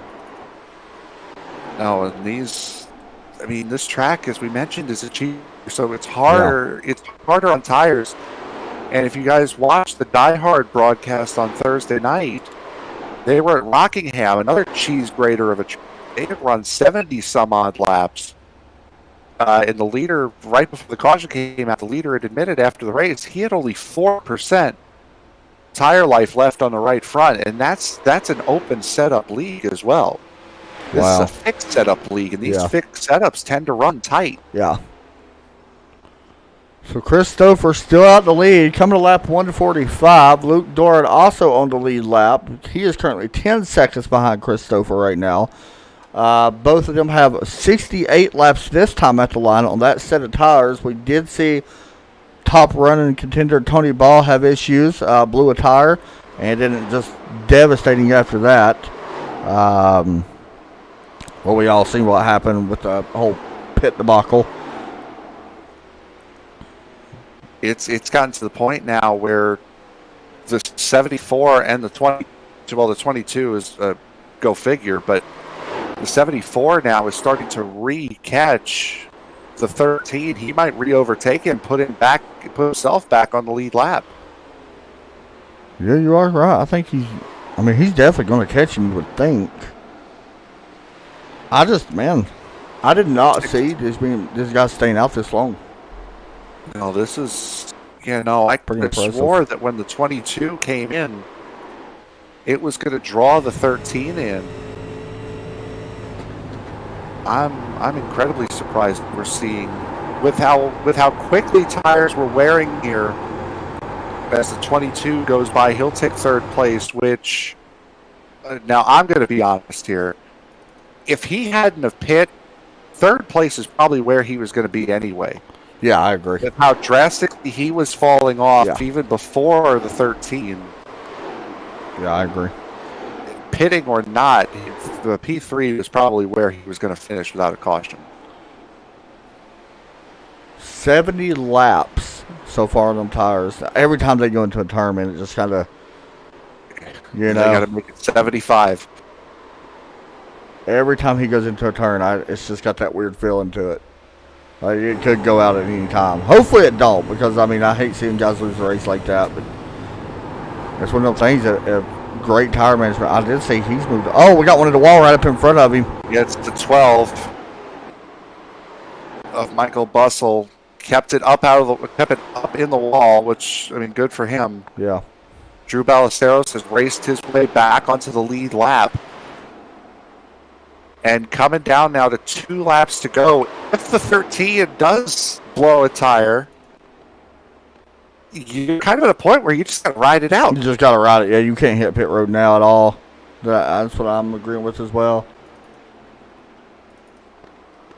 So, Chris Stouffer out of turn 2, sorry.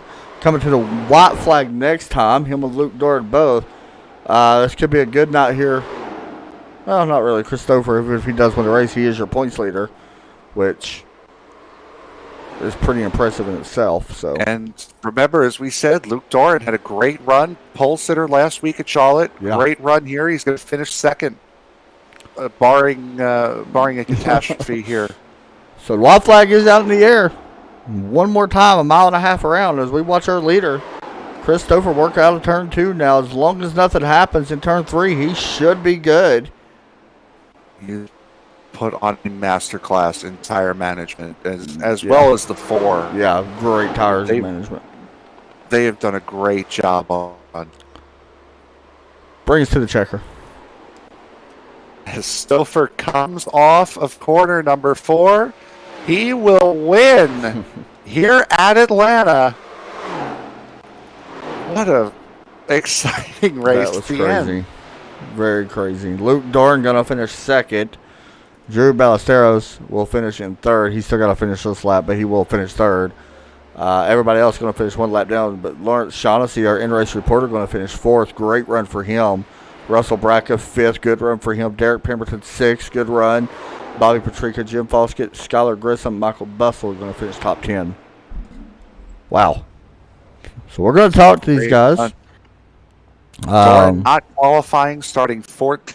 Shaughnessy did qualify, started 12th. Finishing 2 and 4.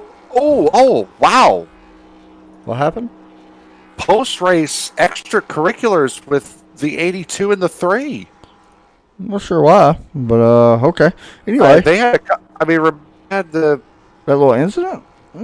Yeah, they had the incident where right before the pit stop, and That's the weird. 82 just comes up in 4.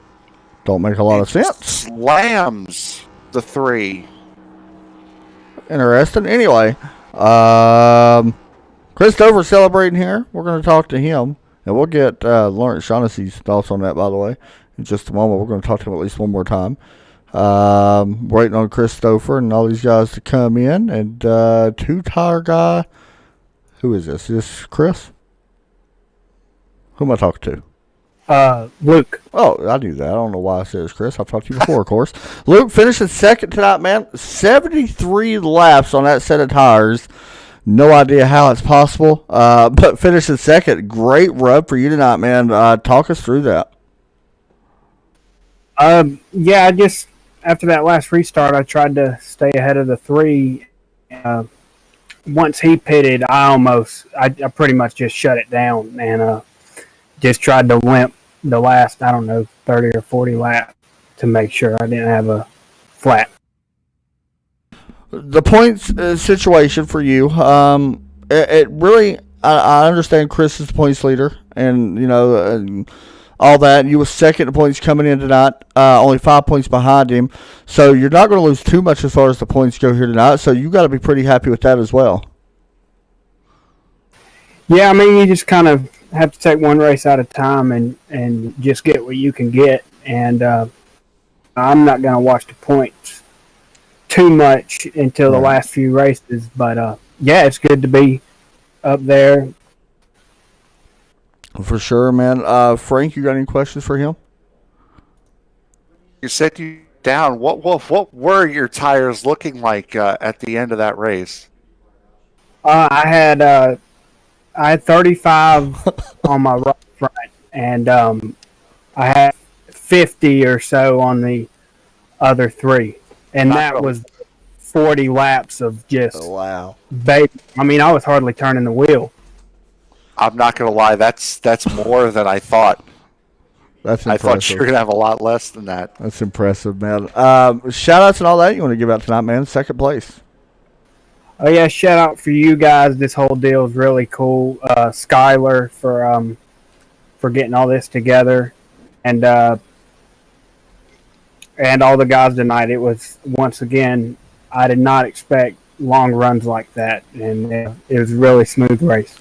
Man, class act as always. Good run tonight. Congratulations on second. Guys, I appreciate it. Thanks a lot, buddy. Next up, we're going to bring in third place. We're going to save our winner till the last interview. Drew Ballesteros, you got a copy? Oh, there he is. Got you loud and clear, man. Third place tonight. And honestly, it's kind of weird because I felt like these other two guys would have to pit. They did not, apparently. But you went ahead and came down pit road a little bit earlier. Do you regret that decision, or no? Either way, it still paid off with third place finish. No, I'll take it. I knew I was good on fuel, but came over and said that my right front was about to wear down completely. So I wasn't gonna take the chance. I'd rather just go ahead and come down pit road, and I knew I could get it back up if I could just get down there smoothly, get a good pit stop, get back out, and just finish it off. So all in all, it's. I wish I could have gotten further. I wish I could out, but I'm happy with third. Was your decision to come down pit road, was it based on seeing Tony Ball? It looked like he blew a tire. Was it kind of based on that? I didn't know that he blew a tire. I saw that he fell back a good bit, and I knew to get past for second and third.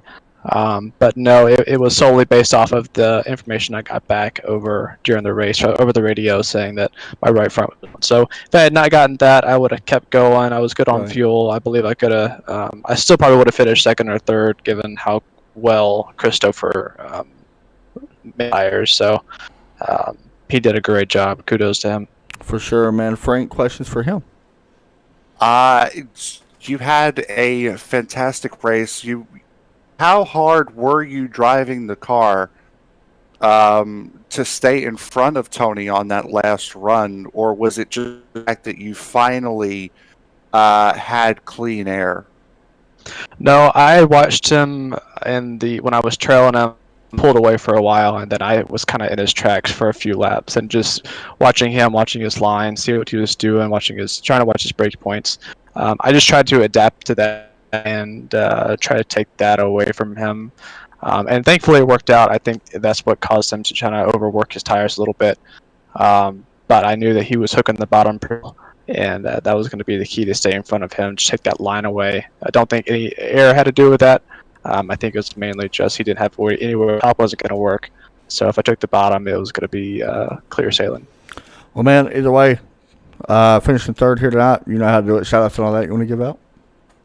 Yeah, just thanks to you guys for doing another great race. Thanks to Skylar and the whole crew and sponsors who take care of who sponsor each race.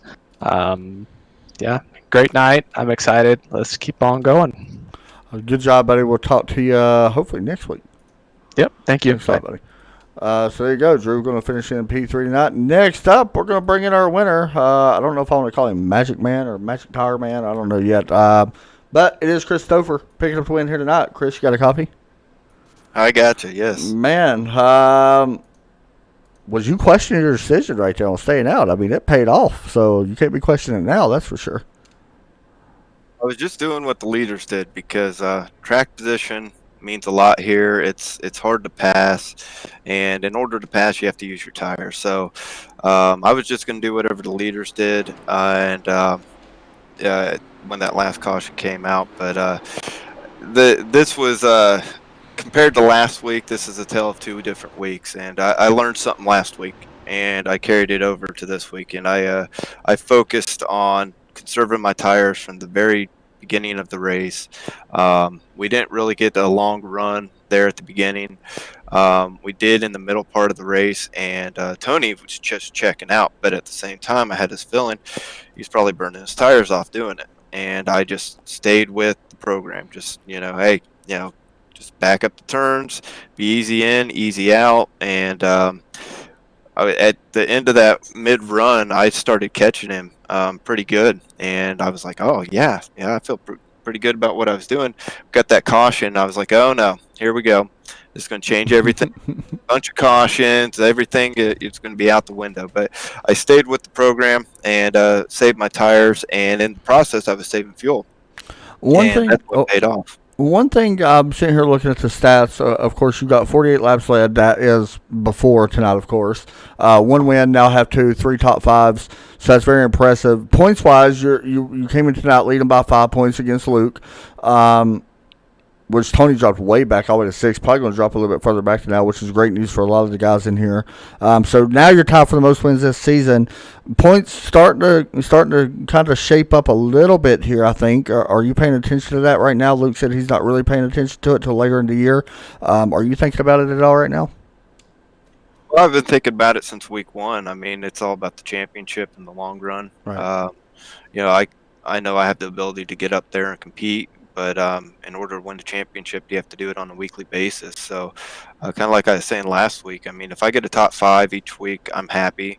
The podium's great, and if I can win, or if I have a chance to win, of course, I'm going to go for it. Frank, any questions you want to ask him? When did you make that decision? Because that had to have been a tough decision to make after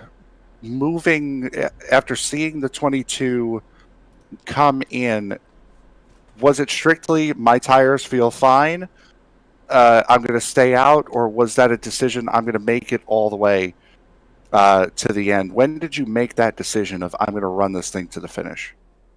Honestly, it was kind of fluid. It was kind of in the moment. I had this feeling we're going to run like 40 laps, and then everybody was going to come in and pit. We're going to have like 30 or 20 laps, to the finish if it did stay green. But I had my crew chief in my ear. I kept on asking him how much fuel, do I need to the end, and it kept on coming down. It was going to be really close, and it was. I only had half a gallon left when we crossed the line there, so. I was really more worried about fuel, but I was also worried about tires because traditionally I'm not good at saving them, even though like I said, I really focused on it, and it really paid off because I had 33% left on my right front, which that's the tire to watch with these cars. Half a gallon of fuel left, so I made it there, but it was really it just happened kind of in the heat of the moment. With 20 laps to go, I knew if I kept on my strategy, I was going to be able to make it to the end. So I was just hoping for no cautions and just let it play out, and it did. Well, man, big win here tonight. Definitely going to help you as far as the championship stuff goes. You know how to do it. Shout outs and all that. Well, yeah, shout out to you guys here in the booth again for broadcasting us tonight, and Skylar and everybody for the league. I don't know what it is that's customary to do after you win at Atlanta, but I feel like I should do that because I put a lot into this, and I feel pretty proud of this win. So I'll figure whatever that is out. But it was a great race. Hats off to all the guys tonight. Everybody ran a really very good race. Definitely well deserved, man. Good job tonight. That's why you're the points to the leader right now. So good job. Thank you. Thanks a lot, buddy. See you next week. You too, buddy. Next up, we're going to bring in our in-race reporter. And before I get to the thing that happened post-race, because I do got the replay of that for some odd reason. Anyway, Lawrence finishing pretty good, honestly. P4 tonight. Coming into tonight's race, did you think that, you definitely had a chance at a top five? I definitely didn't have a top five car until Tony left. Luke and Drew and Chris, those guys are so fast, man. Tony especially has this car just absolutely figured out. But I knew I had some speed. I'd be up there in the conversation. A little bit of strategy, helped out some. And out of P4, I'll take it. Yeah, man. And if I'm not mistaken, I'm sitting here looking. I believe this is your first top five, or actually second top five this season. So that's always a good thing. So the question I got to ask, for some reason, 82 decides to slam you twice there at the end, and we're listening to replay right now. What was that about? Do you know? Well, you saw that save. By the way, fantastic. Talking about the save. I didn't just get loose on my own on the first one. The second one I definitely did. Just trying to drive Derek hard after that pit stop, and the tires were still a little cold, and I forgot they were fresh, so I drove it in a little bit too deep into one the second time. But the first time, didn't get there on my own. Derek raced me really hard at Pocono, and race car drivers, we don't forget anything. So I decided, he didn't give me an inch at Pocono. I'm not going to give him an inch here. And I guess he didn't like the way I ran him before the pit stop, and he can sit there and beat my bumper off all night long. But as soon as I go to, give him a couple love taps in the corners and hey, I'm here, I'm going to go by you. I guess he didn't take too kindly to that, and I wound up beating him by 5 seconds. I don't know what the guy's problem is. I was clearly faster than him, especially towards the end of that race. So. Hey, I like hearing it, man. It's good to get some emotion out of some people every once in a while. Frank, you have a question for him? I know you had to get me to show the replay, and I just showed it, and we seen that. But you got any questions for in-race reporter? Hopefully you don't have it muted now. No, I don't. I hear him now. You had said prior that your car was great. You felt as though your car was better on the long run. Is it just the fact that a tighter car suits your driving style, or why did you feel more comfortable on the long run with these cars? I didn't think this thing got tighter, honestly. I thought it got a little bit looser, especially in the center. I found that putting a little brake into it on entry, getting it slowed down just a little bit and getting it starting to rotate, helped it a lot. And I like a loose race car, and this thing felt pretty loose. It got tight on exit a little bit, but nothing you couldn't fight. I definitely drove the wheels off of it on the last two stints. I said, to heck with it. If I can drive this thing and not fall off any farther than a 34.1, I'm going to do it. So I went ahead and raced the piss out of it. Excuse my language. But I drove the wheels off of it, and it worked out for me. Drew, pitting 10 laps after I did, when he got to my back bumper, I had half thought about fighting him, but I just let him go because I knew he was so fast. I was honestly sitting there rooting for those guys to blow tires. If I'm going to be perfectly honest, I'm sitting there going, it's got to happen. But big ups to Chris and Luke for keeping tires under this thing for 75 laps. I'm impressed. I couldn't have done it. So big shouts to those guys. And I hate it for Tony. Tony's just so fast, and he's really good in these cars. So.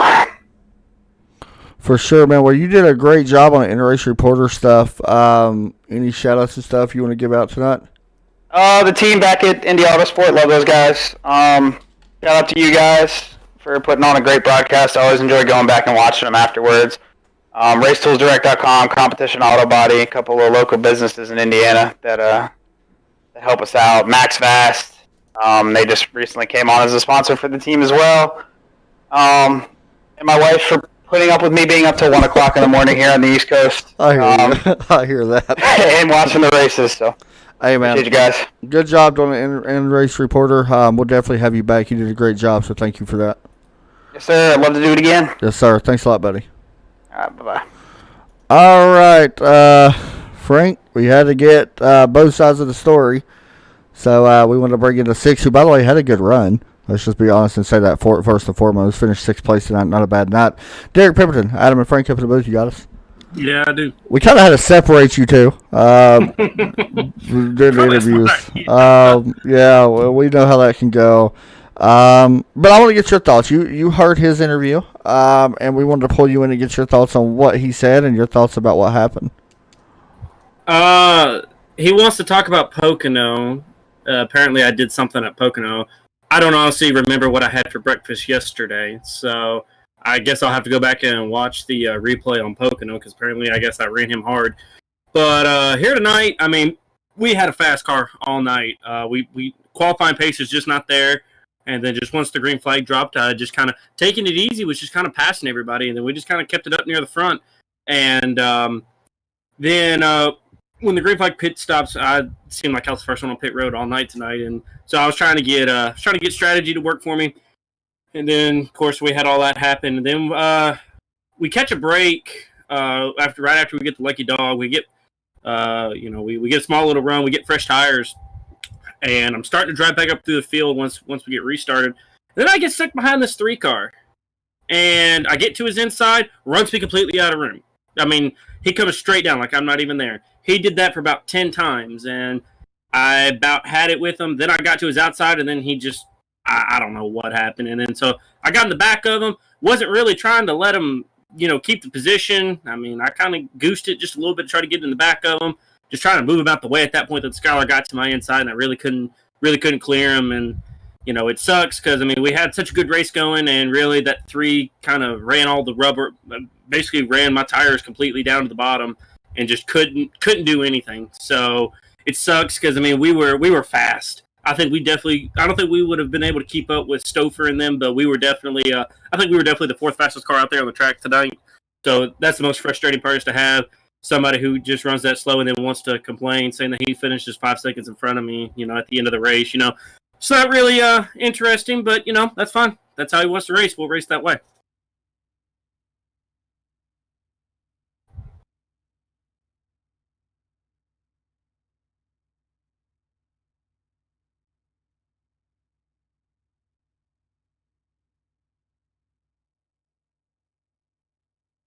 Even if I'm remembering Pocono in bits and pieces, I don't remember racing somebody that hard where it wasn't good racing to the end, where, I could understand, like, if it was in the last 5 laps, that's different. This was lap, like, 80 out of 150.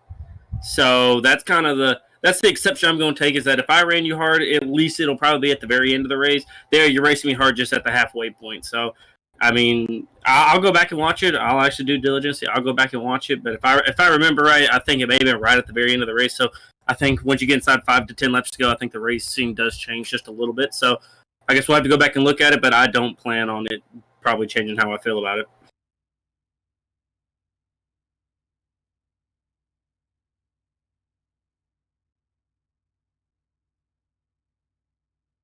yeah, we got to thank everybody at Overtake. It seems like I guess we did find a car that I can somewhat drive. We're getting closer. We're starting to figure it out though. We'll get there eventually. Then got to thank even though I'm a part of it, got to thank ESPN for coming on board and broadcasting this league, and got to thank all the sponsors. I don't have them right here in front of me, but I'm sure Frank's going to call them out right here at the end. So we got to thank all of them for being on here. Yeah, and also got to thank AC Paints for once again giving me a freaking badass paint again. And hopefully we'll find a way to put this thing in victory lane one way or another. So yeah, I got to thank everybody tonight for a good race. Got to thank Skylar for putting on another great league. Yep, thank you.